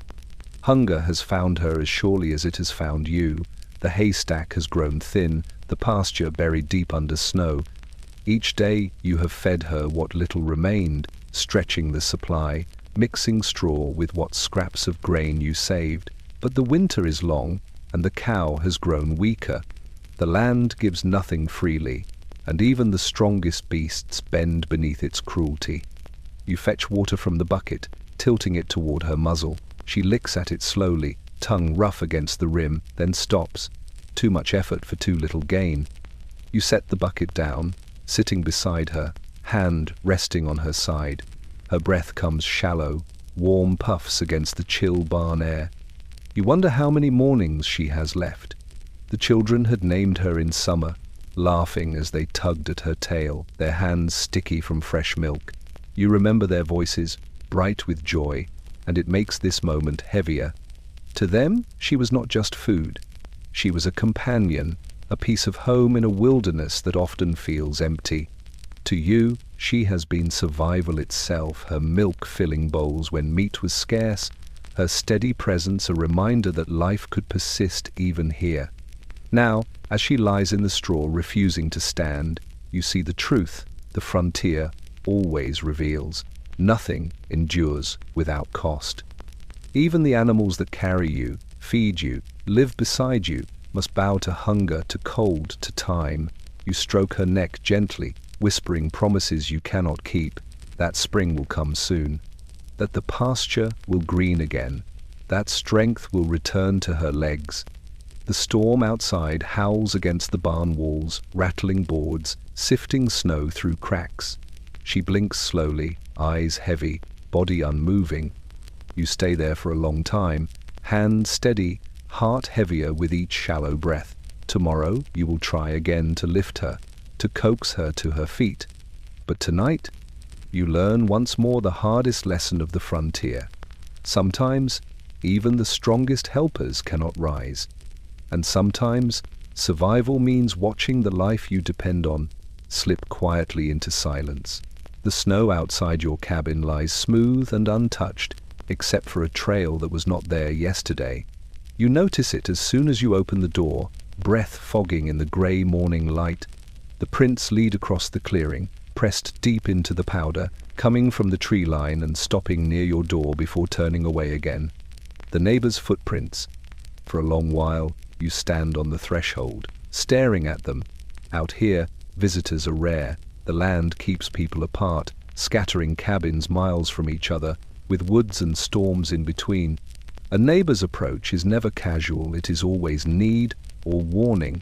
Each print is sharp-edged, the snow around it crusted from the cold of the night. They are fresh, left no more than a day ago. Someone came while you were inside, while your fire burned low and your children shivered in blankets. You crouch to study the trail. The stride is long, steady. A man, most likely. The boots are worn, the edges frayed in their impression, the heels ground flat. He walked alone. The tracks pause at your door, where the snow is scuffed in a small circle, as though he lingered there, deciding whether to knock. Then they turn back, retracing toward the woods, fading into shadow. Your hand lingers on the latch of the door, eyes searching the tree line. The forest gives no answers, only the endless hush of snow, the sigh of wind through the branches. Was he hungry? Was he desperate? Did he hope for bread, for warmth, for a spark of fire to light his own? Or was he measuring, counting, looking at the cracks in your walls, the weakness in your defenses? Out here, neighbors can be salvation or danger. The snow records only his presence, not his purpose. You fetch your coat and follow the prints, rifle slung over your shoulder. Each step sinks deep, your boots filling the trail he left behind. The woods close around you, branches heavy, silence pressing. The tracks wind through drifts, skirting fallen logs, vanishing at last near the frozen creek. You stop there, scanning the far side, but the powder is smooth again, the trail gone. He disappeared into the trees, leaving only questions behind. You stand in the quiet, unease growing like a shadow in your chest. The footprints remind you how thin the walls of your life truly are. You thought of the wilderness as your only adversary, the storms, the hunger, the endless cold. But men live out here too, scattered, desperate, worn by the same battles. And sometimes, desperation can drive a man to take what another cannot spare. Back at the cabin, you brush the snow from your boots and close the door with care. The prints remain outside, stark against the white, a reminder pressed into the earth itself. The neighbor's presence lingers, even in his absence, his silent visit etched into your mind. You sit by the hearth, fire crackling, and listen to the quiet. Out here, you learn that survival is not just measured by how you fight the cold, but by how you read the footprints left at your door, and by how ready you are when they return. The world wakes in silence, a silence so complete it feels heavier than sound. You step outside the cabin, boots sinking into powder, and the stillness presses against your ears. No bird stirs, no branch creaks, no water runs beneath the ice. The frost has claimed everything, wrapping the land in a hush so deep it seems alive. The deadly silence of frost is not peace, it is warning. Your breath rises in small white clouds, the only movement in the air. The trees stand rigid, every twig rimmed with crystals, glittering faintly in the pale light. Even the wind has withdrawn, as if unwilling to disturb the frozen grip. Each step you take crunches loud, startling in the quiet, echoing like a shout across the clearing. You pause after each one, waiting for the land to answer, but it never does. The silence gnaws at you. It is not the absence of sound, but the presence of stillness, thick and suffocating. You know what it means. The frost has burrowed deep into every living thing, slowing them, silencing them. Birds huddle in hidden hollows, their voices stilled. Squirrels curl in nests, unwilling to risk the air. Even predators vanish, their paws kept from the snow by hunger or cold. Life itself bends beneath frost, and the silence is proof of its power. You walk toward the trees, rifle slung across your back, eyes sharp for signs of movement. But there are none. No tracks cut the snow, no rustle breaks the branches. The forest is a sculpture, carved from ice and shadow, perfect and deadly. Hunger gnaws in your belly, but the silence tells you there will be no hunt today. The animals know better than you, they do not dare break this spell. You press your palm against a tree trunk. The bark is cold, brittle under your glove, as though the frost has seeped into its very marrow. Your touch leaves no mark, no warmth. Even the wood seems to hold its breath. For a moment, you wonder if you, too, should stop moving, stop speaking, stop trying to push against the weight of this silence. The thought chills you more than the air. Back at the cabin, the silence follows. Inside, the fire crackles weakly, but even that sound feels muffled, swallowed by the frost pressing against the walls. You listen for the creak of rafters, for the moan of wind, but nothing comes, only the faint hiss of your own breath, the steady thud of your heart. It is enough to make you feel alone in all the world, as though the frost has erased every living thing but you. The deadly silence of frost is not a mercy. It is a reminder that life hangs by a thread, thin as ice across a creek. The stillness tells you that nature has pulled inward, that survival demands quiet, patience, endurance. You sit by the hearth, wrapping the quilt tighter, ears straining against the hush. The silence presses harder, and you realize it may outlast you if you let it. Out here, the frost does not roar. It does not howl. It only waits, still and merciless, for those who cannot endure its quiet. The thaw does not come gently. It begins with a faint drip, the slow tick of water sliding from icicles and falling onto snow. By midday, the air softens, the frost loosens its grip, and the creek once sealed in white silence begins to stir. You hear it before you see it, a low murmur rising from the trees, like a voice returning after weeks of absence. You follow the sound, boots heavy with wet snow, until you reach the bank. There, the creek swells black. Gone is the smooth, glassy skin of ice that stretched across it all winter. In its place churns a restless current, dark and swollen, the water thick with melt. Chunks of broken ice spin and crash against one another, riding the flow like jagged rafts. The surface roils, froth gathering at bends, every turn of the creek clawing at its own frozen edges. It is a living thing again, but its return carries no gentleness. You crouch at the edge, watching the current gnaw away at the banks. Mud collapses in clumps sucked down into the swirling dark. The sound is louder now, filling the air with a steady rush, a roar that drowns out the silence of the woods. It is both a comfort and a threat. Water means life, but water like this can take as much as it gives. You dip your bucket carefully, holding tight against the pull. The creek fights you, tugging hard, eager to drag anything careless into its grip. Cold sprays your hands, numbing them instantly, droplets freezing in your sleeve. You steady yourself, leaning back, and lift the bucket, heavy with sloshing black water. Relief mixes with unease. This is no gentle drink, it is survival wrested from a restless, dangerous force. The thaw brings other risks. You scan the far bank and see where the ice has jammed, stacked high, jagged like broken teeth. The water pushes against it, swelling higher, searching for escape. If it bursts, the surge could sweep away anything in its path, trees, animals, even the cabin if the ground gives way. You step back from the edge, sensing the creek's hunger. It has been bound too long, and now it wants to run free, no matter the cost. The forest feels different with the creek awake. The air smells of mud and rot, the scent of earth long sealed now rising into the thaw. The ground squelches beneath your boots, snow giving way to muck. The stillness of frost has been replaced by the restless voice of water, and it unsettles you. Winter's silence was merciless, but it was known. This rushing dark feels wild, unpredictable, ready to undo in hours what months of endurance built. You shoulder the bucket and make your way back, glancing over your shoulder at the black water. It surges and swells, carrying broken branches, chunks of ice, secrets from upstream. The creek gives you what you need, but it also warns you, life on the frontier is never still. It freezes, it thaws, it roars, it takes. And tonight, as you pour water into the barrel and listen to the rush echo through the trees, you know the truth. The creek does not care who lives by its side. It swells black and it endures. The road is little more than a rutted trail, softened into mud by thawing snow. Each step of the oxen is heavy, hooves sinking deep, pulling the wagon forward with effort.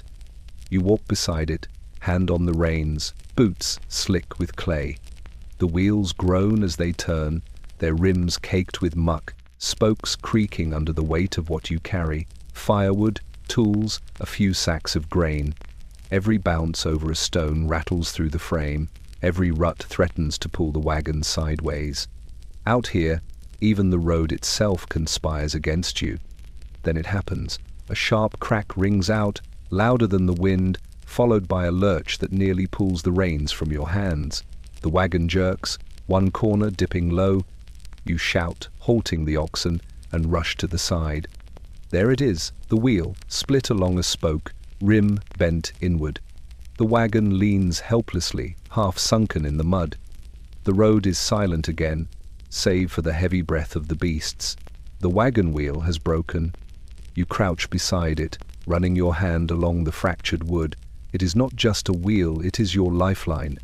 Without it, there is no hauling firewood from the forest, no bringing sacks from town, no carrying water barrels from the creek. Everything grows heavier on your shoulders now, every chore doubled in labor. The break is more than wood. It is time stolen, strength demanded, survival made harder still. You search your pack for rope, for wedges, for anything to mend it. The tools you have are few, and none are enough to make the repair permanent. You lash the spokes together as best you can, tightening knots until your fingers ache.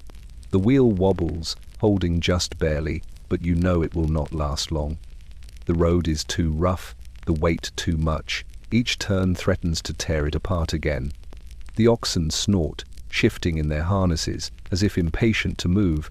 You pat their necks, murmuring calm, though your own voice carries little of it. You glance at the load piled high in the wagon. Some of it will have to come off split wood stacked aside, sacks carried one by one. The frontier does not forgive weakness, and today it demands you carry with your own back what the wagon once bore. You heave a log to the ground, then another, shoulders straining. Sweat rises despite the cold, dripping down your spine. Each trip you make, you feel the hours slipping, daylight thinning. By the time the wagon limps forward again, patched with rope and lightened of its load, the sky has already turned pale with dusk. The wheel creaks, groans, but moves. For now.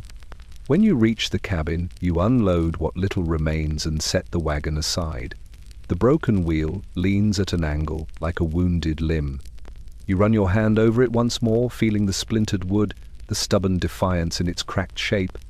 Tomorrow you will cut new spokes. Tomorrow you will labor until the wheel turns true again. But tonight you learn another of the frontier's lessons. Nothing built lasts forever. The land will break it, the road will wear it, and you will bear the weight until you mend it. Out here, survival is measured not by what holds, but by how many times you can rebuild what breaks. The cough begins small, almost hidden beneath the crackle of the fire. At first, you tell yourself, it is nothing, just the throat dry from smoke, just the air too sharp with frost. But by nightfall, the sound deepens, tearing through the cabin with every breath. The child curls tighter under blankets, cheeks flushed, eyes glassy. You place your hand against their brow, and the heat there burns hotter than the hearth. Illness has come, and there is no doctor. You sit helpless beside the bed, listening to the ragged rhythm of their breathing. Each inhale rattles, each exhale weakens. In town, perhaps a physician would bring powders or tinctures, bottles marked with Latin words and measured hope. But town is days away, roads buried under snow, the wagon wheel broken, the oxen weary. Out here there is no medicine beyond what you know, no help beyond your hands. Survival is yours alone to carry. You fetch the crock from the shelf, filled with herbs gathered in autumn, dried willow bark, mint, a few brittle leaves of sage. Crushed, boiled in water, they make a bitter tea. You pour it carefully, holding the cup to cracked lips. The child swallows once, then turns away, too weary to drink more. You coax, whispering gently, but only a sip passes. You set the cup aside, praying the little will be enough. The night drags on. You wring cloths in cold water, pressing them to the child's forehead, changing them as they warm. You stoke the fire higher, though wood runs low, unwilling to let the cabin chill press closer. The hours blur. Each cough jolts you awake when your eyes close. Each groan slices deeper than the wind outside. The helplessness is heavier than hunger, heavier than the storm. Memories return, unbidden neighbors buried in shallow graves, fevers that burn too fast, too fierce. You remember the silence afterward, how quickly illness can erase laughter from a home. The thought coils in your chest, but you push it down. You cannot afford despair, not now, not while breath still comes, no matter how weak. Dawn creeps grey through the window, pale light falling across the blankets. The child stirs faintly, sweat shining on their skin, breath still rough but slower now. You sit straighter, leaning close, listening for change. The fever has not broken, but it has eased. The herbs, the cloths, perhaps only luck something has given a little relief. You let out a breath you did not know you held, though your hands still tremble. Illness without a doctor is not just sickness. It is the frontier's reminder that life here hangs by the thinnest of threads. A cough can become a fever, a fire that burns the body down. You have no medicines, no cures, only patience, hope, and the stubborn will to keep trying. As the child drifts into shallow sleep, you sit at their side, eyes fixed on the rise and fall of their chest. Each breath is a victory, fragile but real. Tomorrow the fever may return, or it may fade. But tonight you learn again what every settler knew. Survival is not only a battle against hunger and cold, but against the unseen hand of illness, fought with nothing but scraps of knowledge, faith, and love strong enough to last the night. The ground is hard, harder than stone, sealed by frost that has sunk deep into the earth. You stand with the shovel in your hands, breath steaming in the cold air, staring at the spot you've chosen beneath a bare-limbed oak. Snow lies thin here, swept by the wind, but beneath it the soil is frozen stiff. The weight of the task presses on you as heavily as the sky above.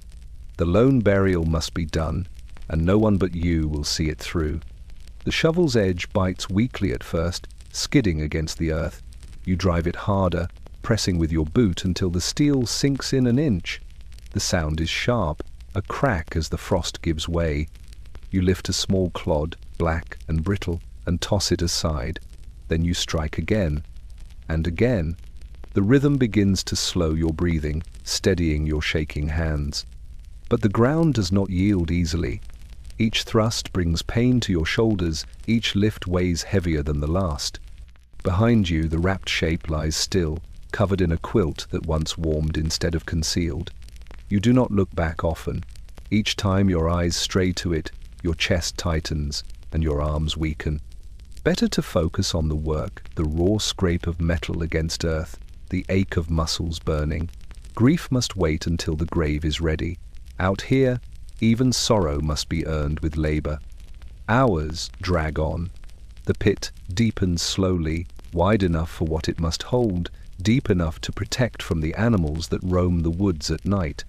You pause often, leaning on the shovel, chest heaving, sweat freezing on your brow despite the cold. The silence around you feels heavier than usual, broken only by the caw of a crow circling above. Even the forest seems to know what you are doing, watching in stillness. At last, when the earth has given enough, you climb from the hole and walk to the quilt. Kneeling, You gather it carefully, arms straining with the weight that is more than flesh. It is memory, love, loss, all wrapped together. You carry it slowly, lowering it into the ground with trembling care. For a moment you cannot move, hands lingering on the fabric, unwilling to let go, but the wind gusts, cold and sharp, urging you forward. You take the shovel again, pushing soil back into the grave. Each clump lands with a dull thud, covering quilt, covering form, erasing shape. Your breath comes harder now, tears stinging, mixing with sweat. The grave fills slowly, then fully, until only a mound of earth remains beneath the oak. You smooth it with your hands, pressing it firm, then stand in silence. There are no words, no preacher, no neighbors gathered in black. Only you, the tree, the snow, and the sound of your own breath. The lone burial is finished. You mark the spot with a stone pulled from the creek, setting it upright at the head, a small gesture, but one that says, this life was here, this soul remembered. As you turn back toward the cabin, the ache in your arms lingers, joined by the ache in your chest. On the frontier, even grief is a solitary labor. And yet, as the wind moves through the branches above, you whisper a promise to return, to remember. Because out here, memory is all you can give, once the earth has claimed its own. The night is heavy with snow, the kind that muffles sound and cloaks the forest in a strange stillness.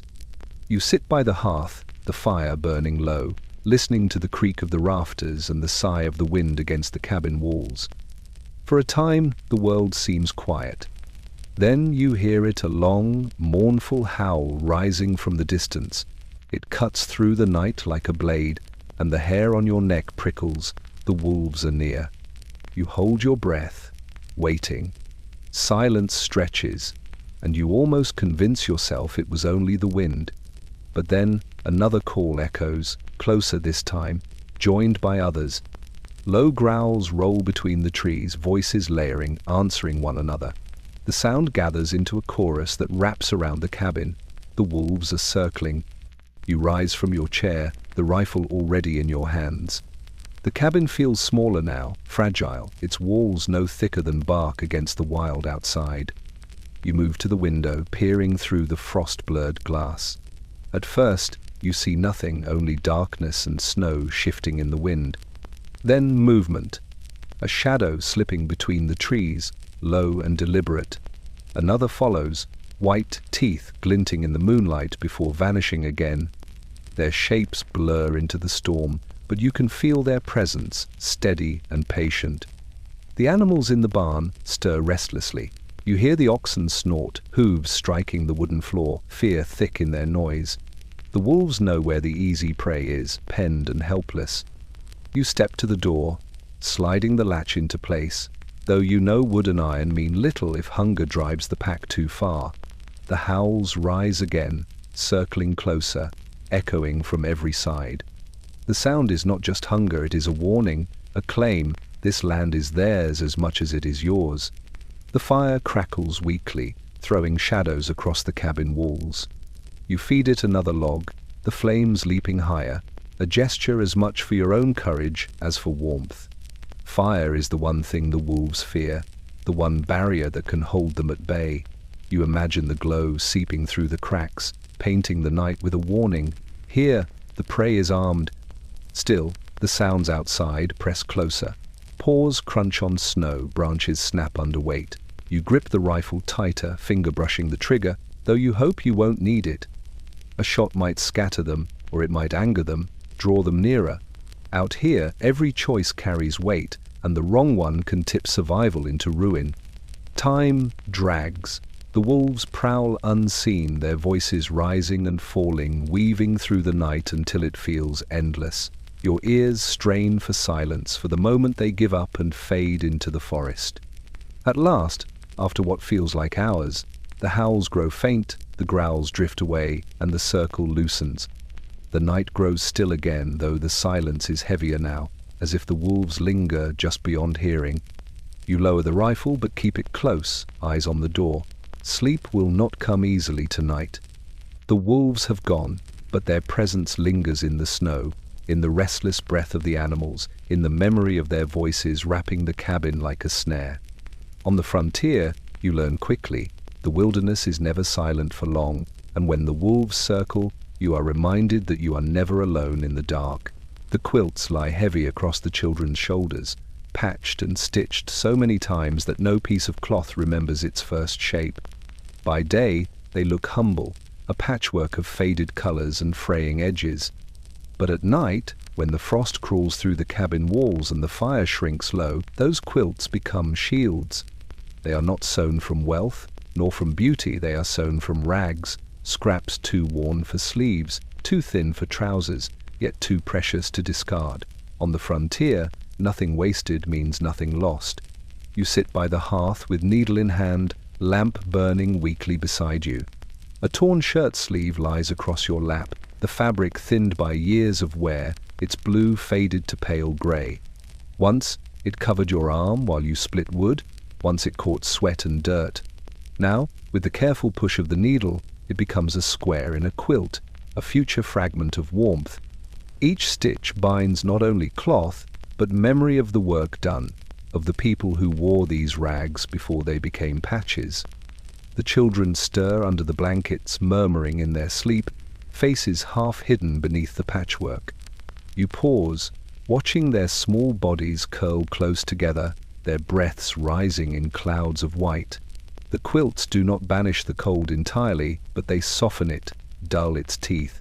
That is all the frontier allows, not comfort, but less suffering.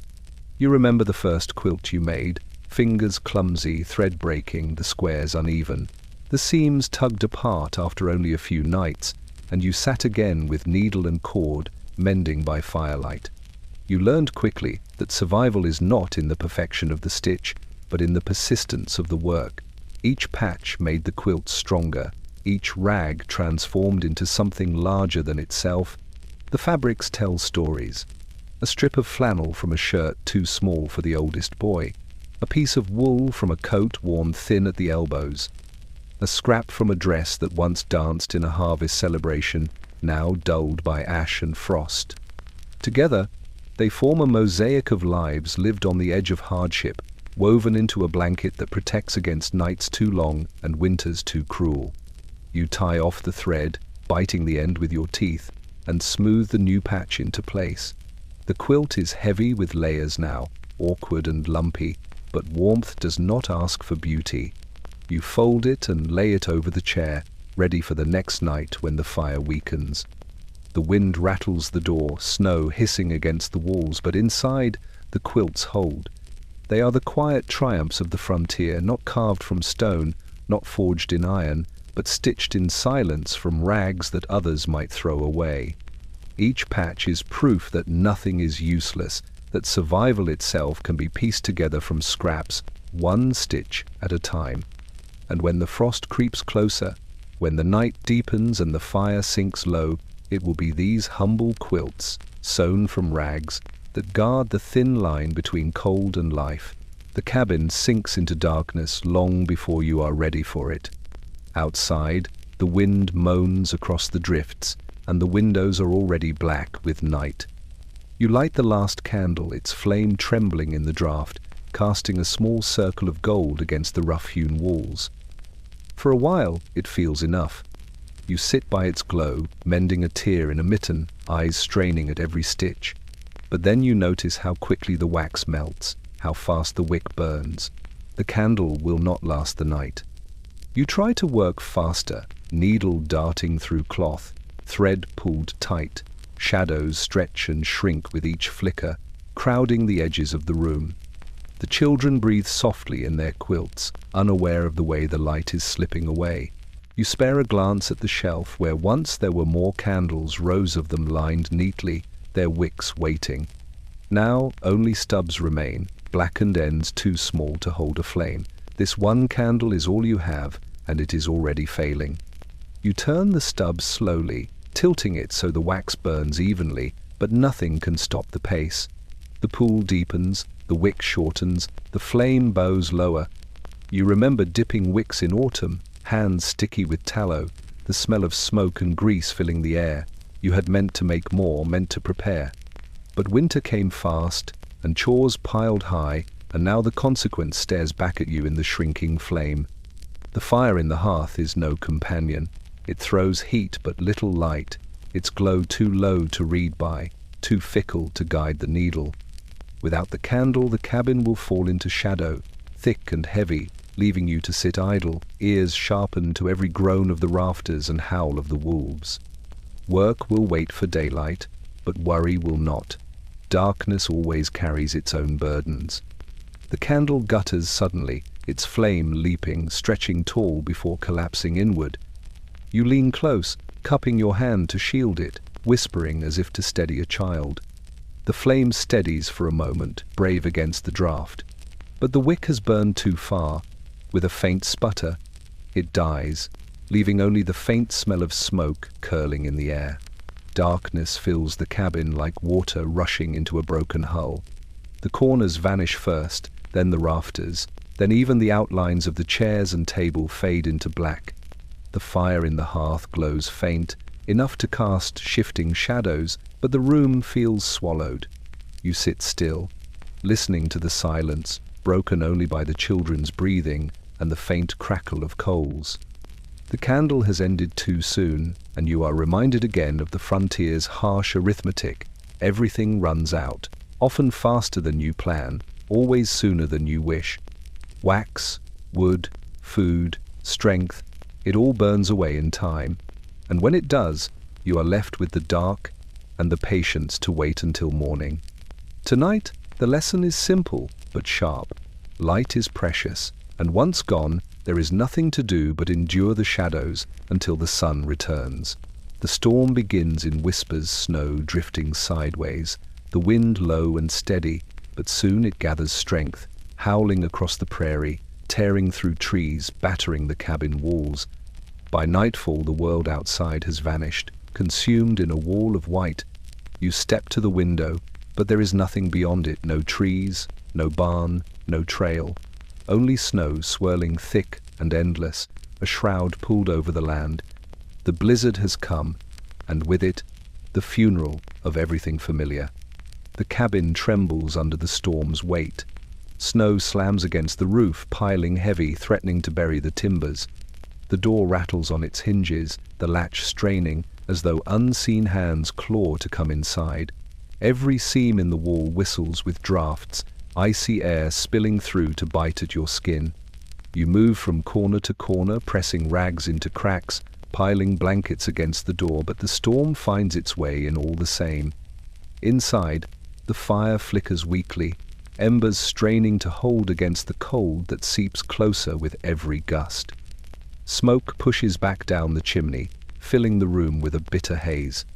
You crouch near the hearth, shielding the flames with your hands, feeding them precious logs one by one.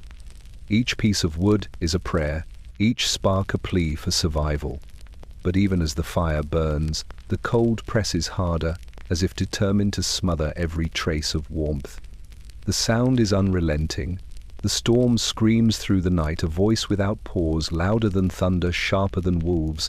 It drowns your thoughts, fills your chest with dread. You hear timbers crack, snow sliding from the roof in heavy sheets, the groan of the barn beams beyond. You picture the animals huddled together, eyes wide, their breath freezing in the air. The storm buries them too, pressing close, merciless in its grip. The children lie under quilts, faces pale, lips pressed tight, shivering despite the pile of blankets. You sit close, listening to their shallow breaths, forcing a smile you do not feel.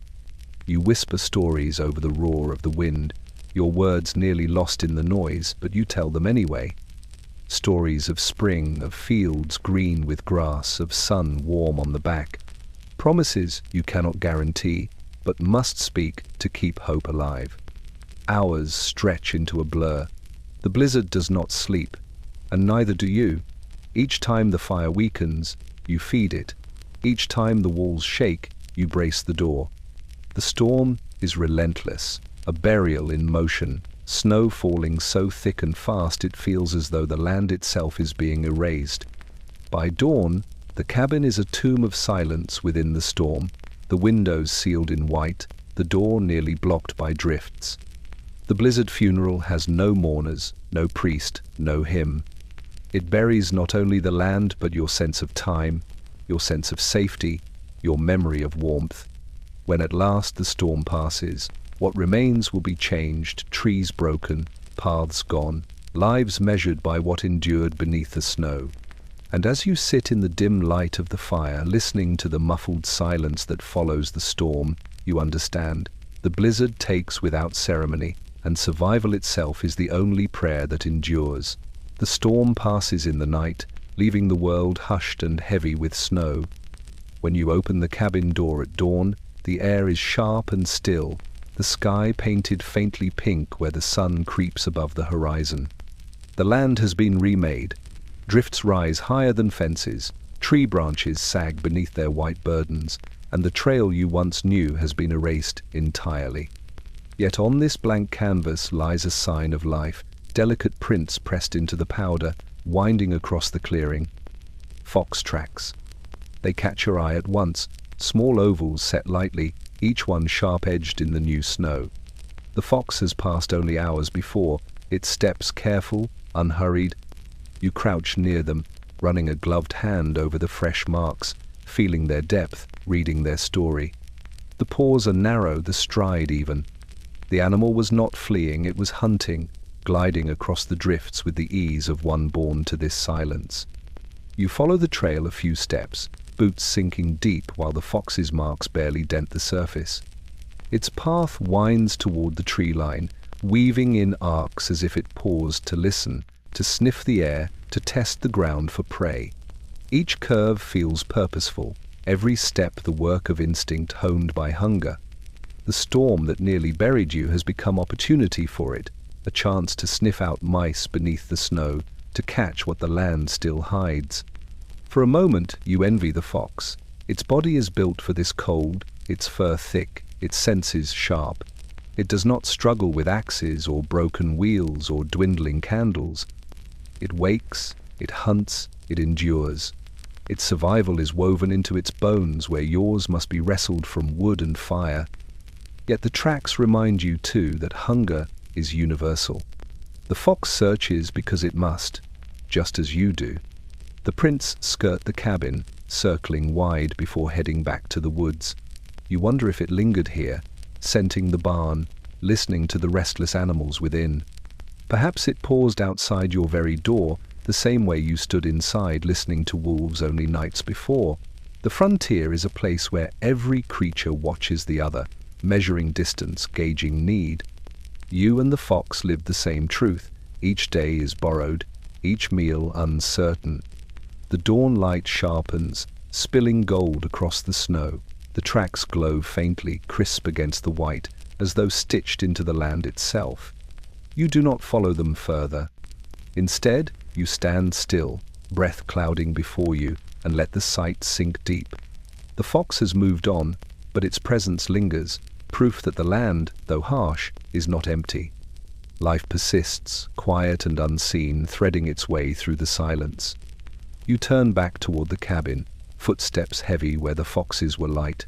The fire waits inside, the children still sleep beneath their rag quilts, and the day's labor presses close. Yet you carry the image of those tracks with you, the reminder that even after storms bury the world, something stirs at dawn, something survives. The fox moves forward, and so must you. The chores are done for the moment, the fire fed, the barrel filled, the animals checked. Outside, snow drifts high against the cabin walls, and the wind sighs through the trees. Inside, the silence feels heavy, broken only by the occasional pop from the hearth. You sit near the fire, knife in hand, a block of wood resting against your palm. It is not fuel for the flames, nor timber for the roof. It is something smaller, something more fragile. You carve because there is little else you can do, and in the shavings that fall to the floor, you carve hope. The knife scrapes slowly, peeling curls of pine that scatter like feathers. The wood is rough, knotty, but you work with it patiently, letting your hands find the shape within. The children watch from their corner, quilts pulled around their shoulders, eyes following each movement. They know this ritual, quiet and steady, has nothing to do with survival and yet everything to do with it.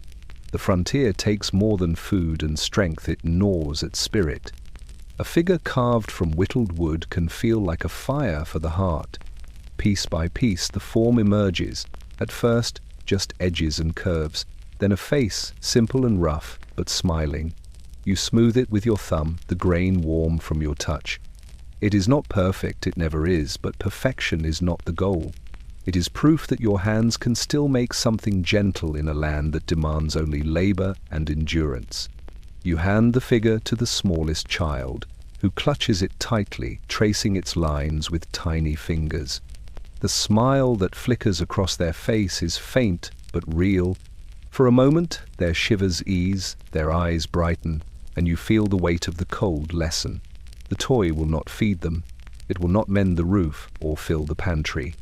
But it gives them something the frontier often forgets to offer: comfort.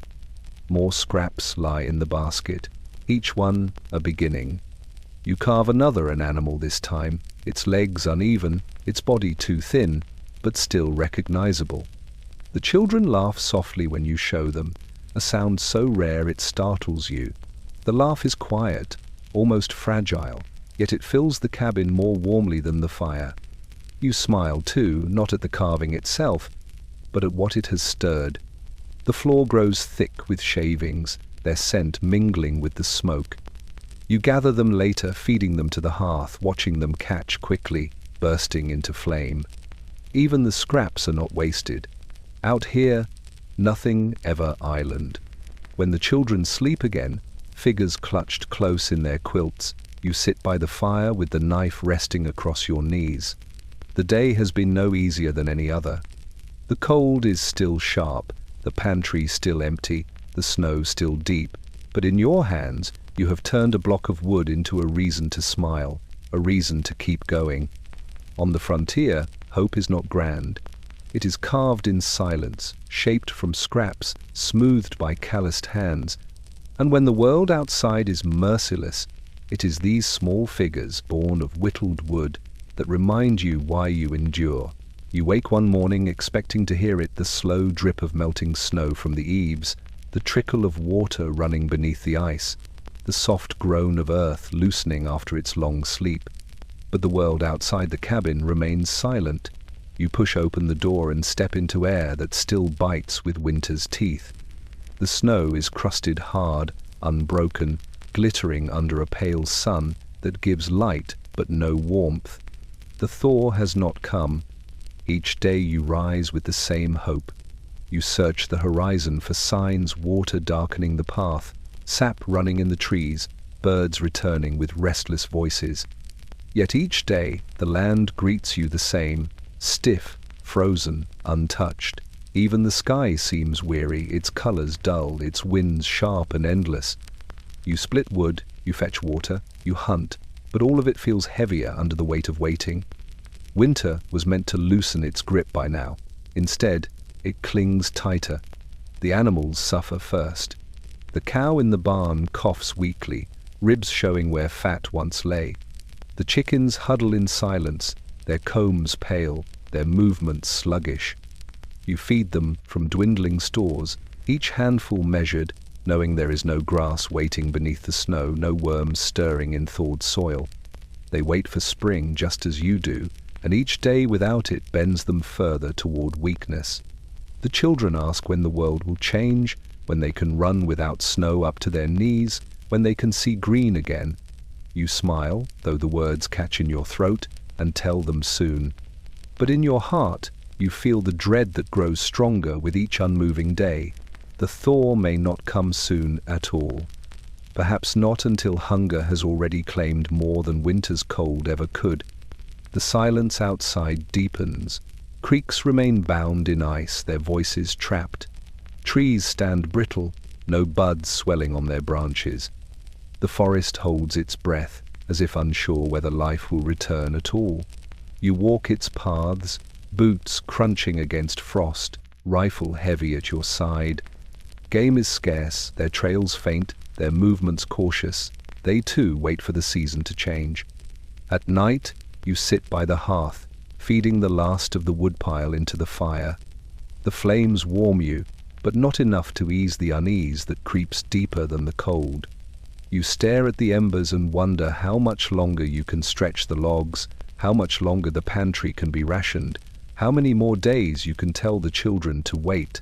The thaw that never came becomes more than weather. It becomes a shadow over every task, every breath, every thought. The land has locked itself in stillness, and you live trapped inside it. Tomorrow you will rise again, open the door, and search the sky for change. And tomorrow the frost may greet you still. Out here, hope bends but cannot break, because even when the thaw refuses, you must endure until it finally surrenders. It begins as a faint groan above your head, so soft you almost mistake it for the wind. But the sound repeats, deeper this time, sharp enough to pull your eyes upward.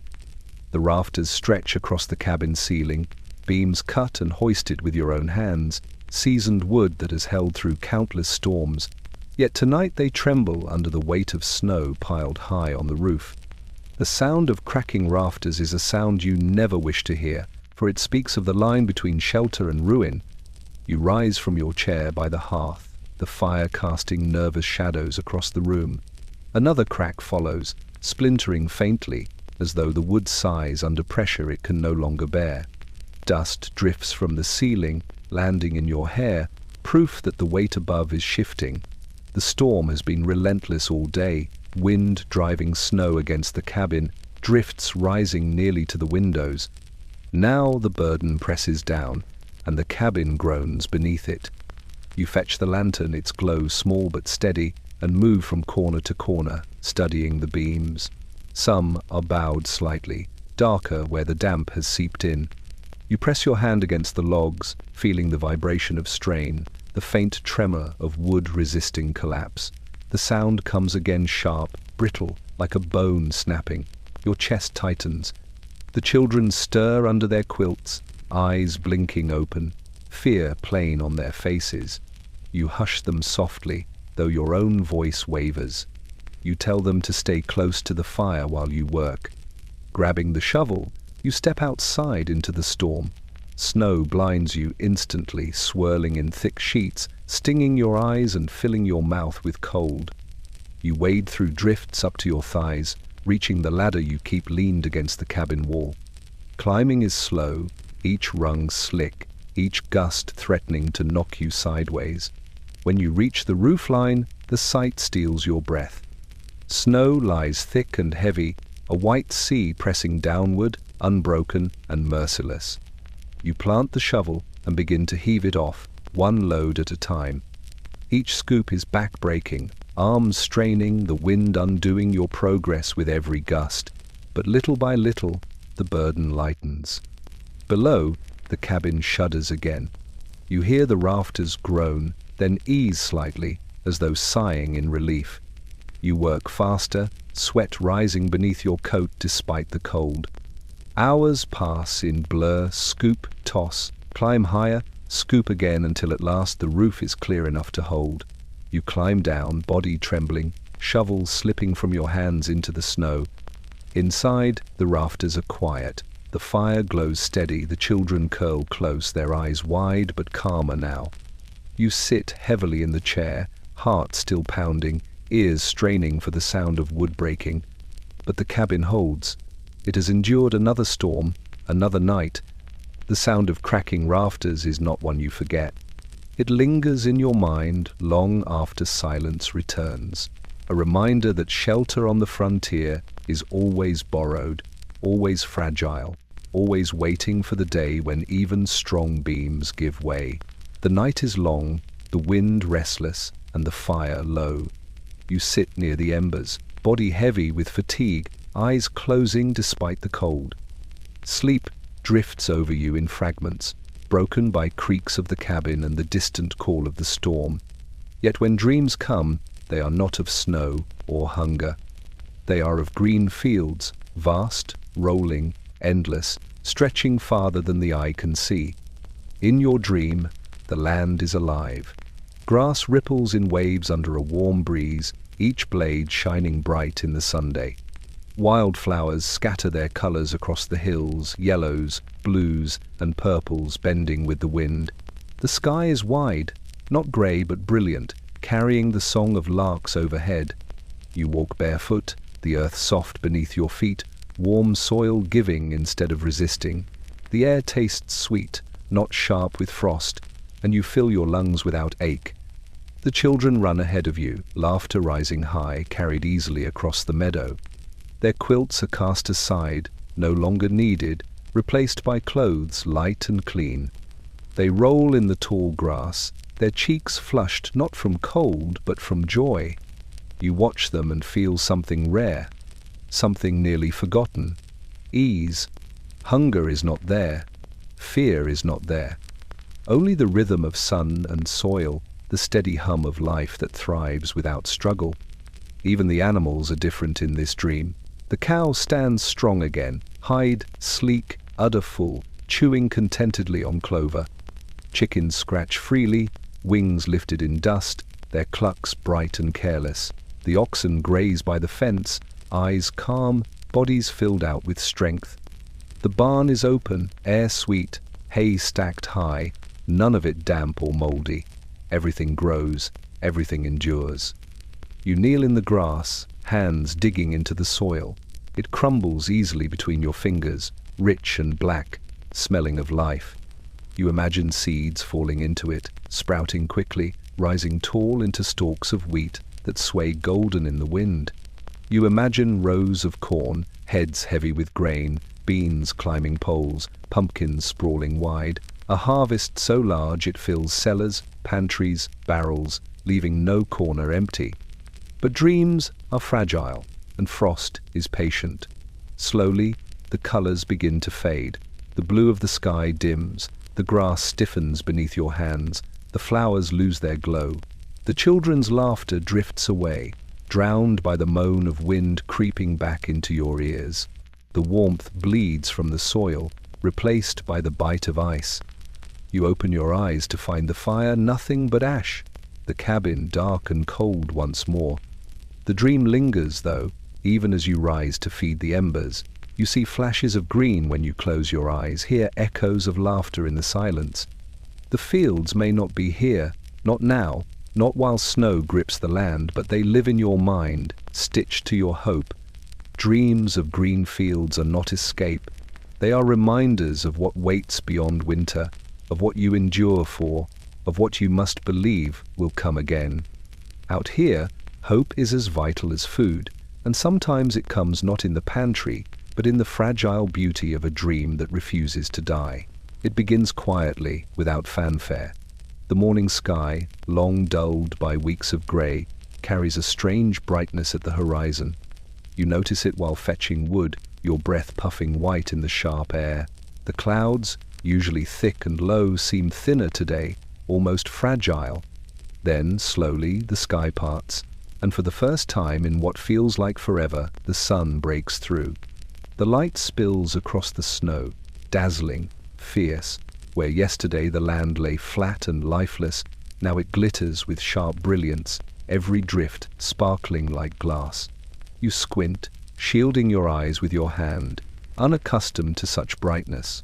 The warmth is faint, hardly enough to chase away the cold, but it is there, a golden thread woven into the day. For a moment, you stand still, letting it fall across your face, soaking in what feels like a forgotten blessing.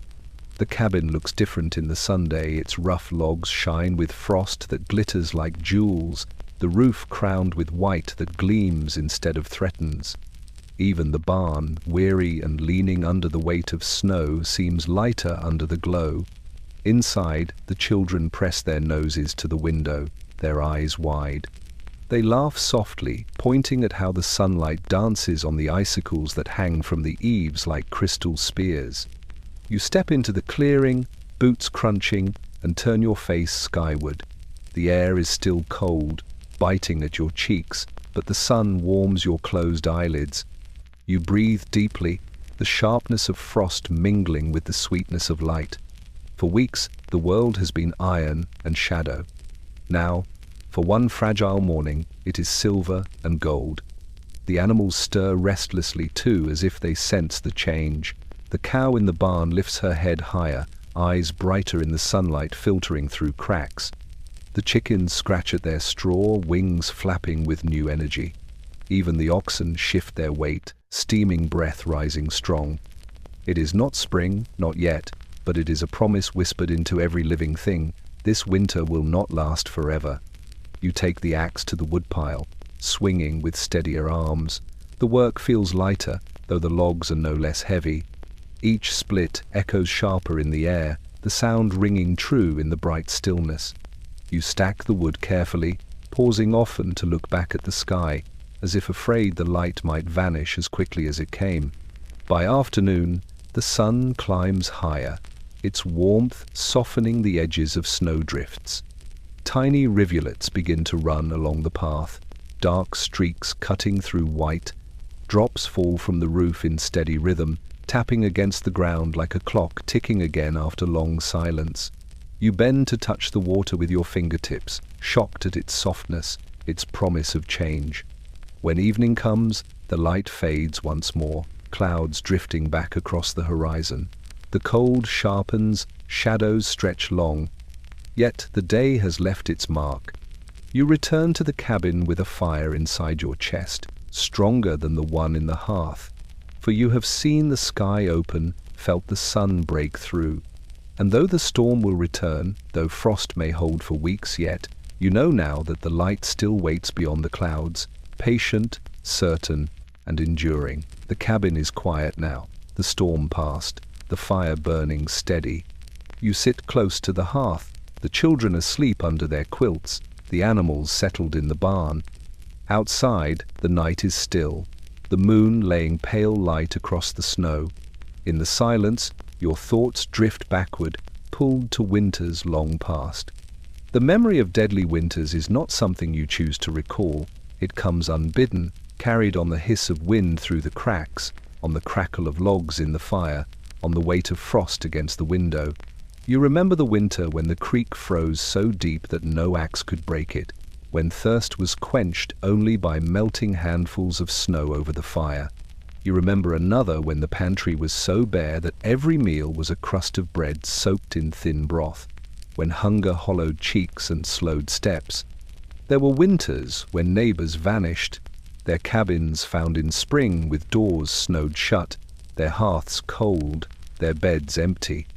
The deadliest winters are not marked only by storms but by silence, days when no animals stirred, when no birds flew, when even the wolves' howls seemed too thin to carry across the frozen woods.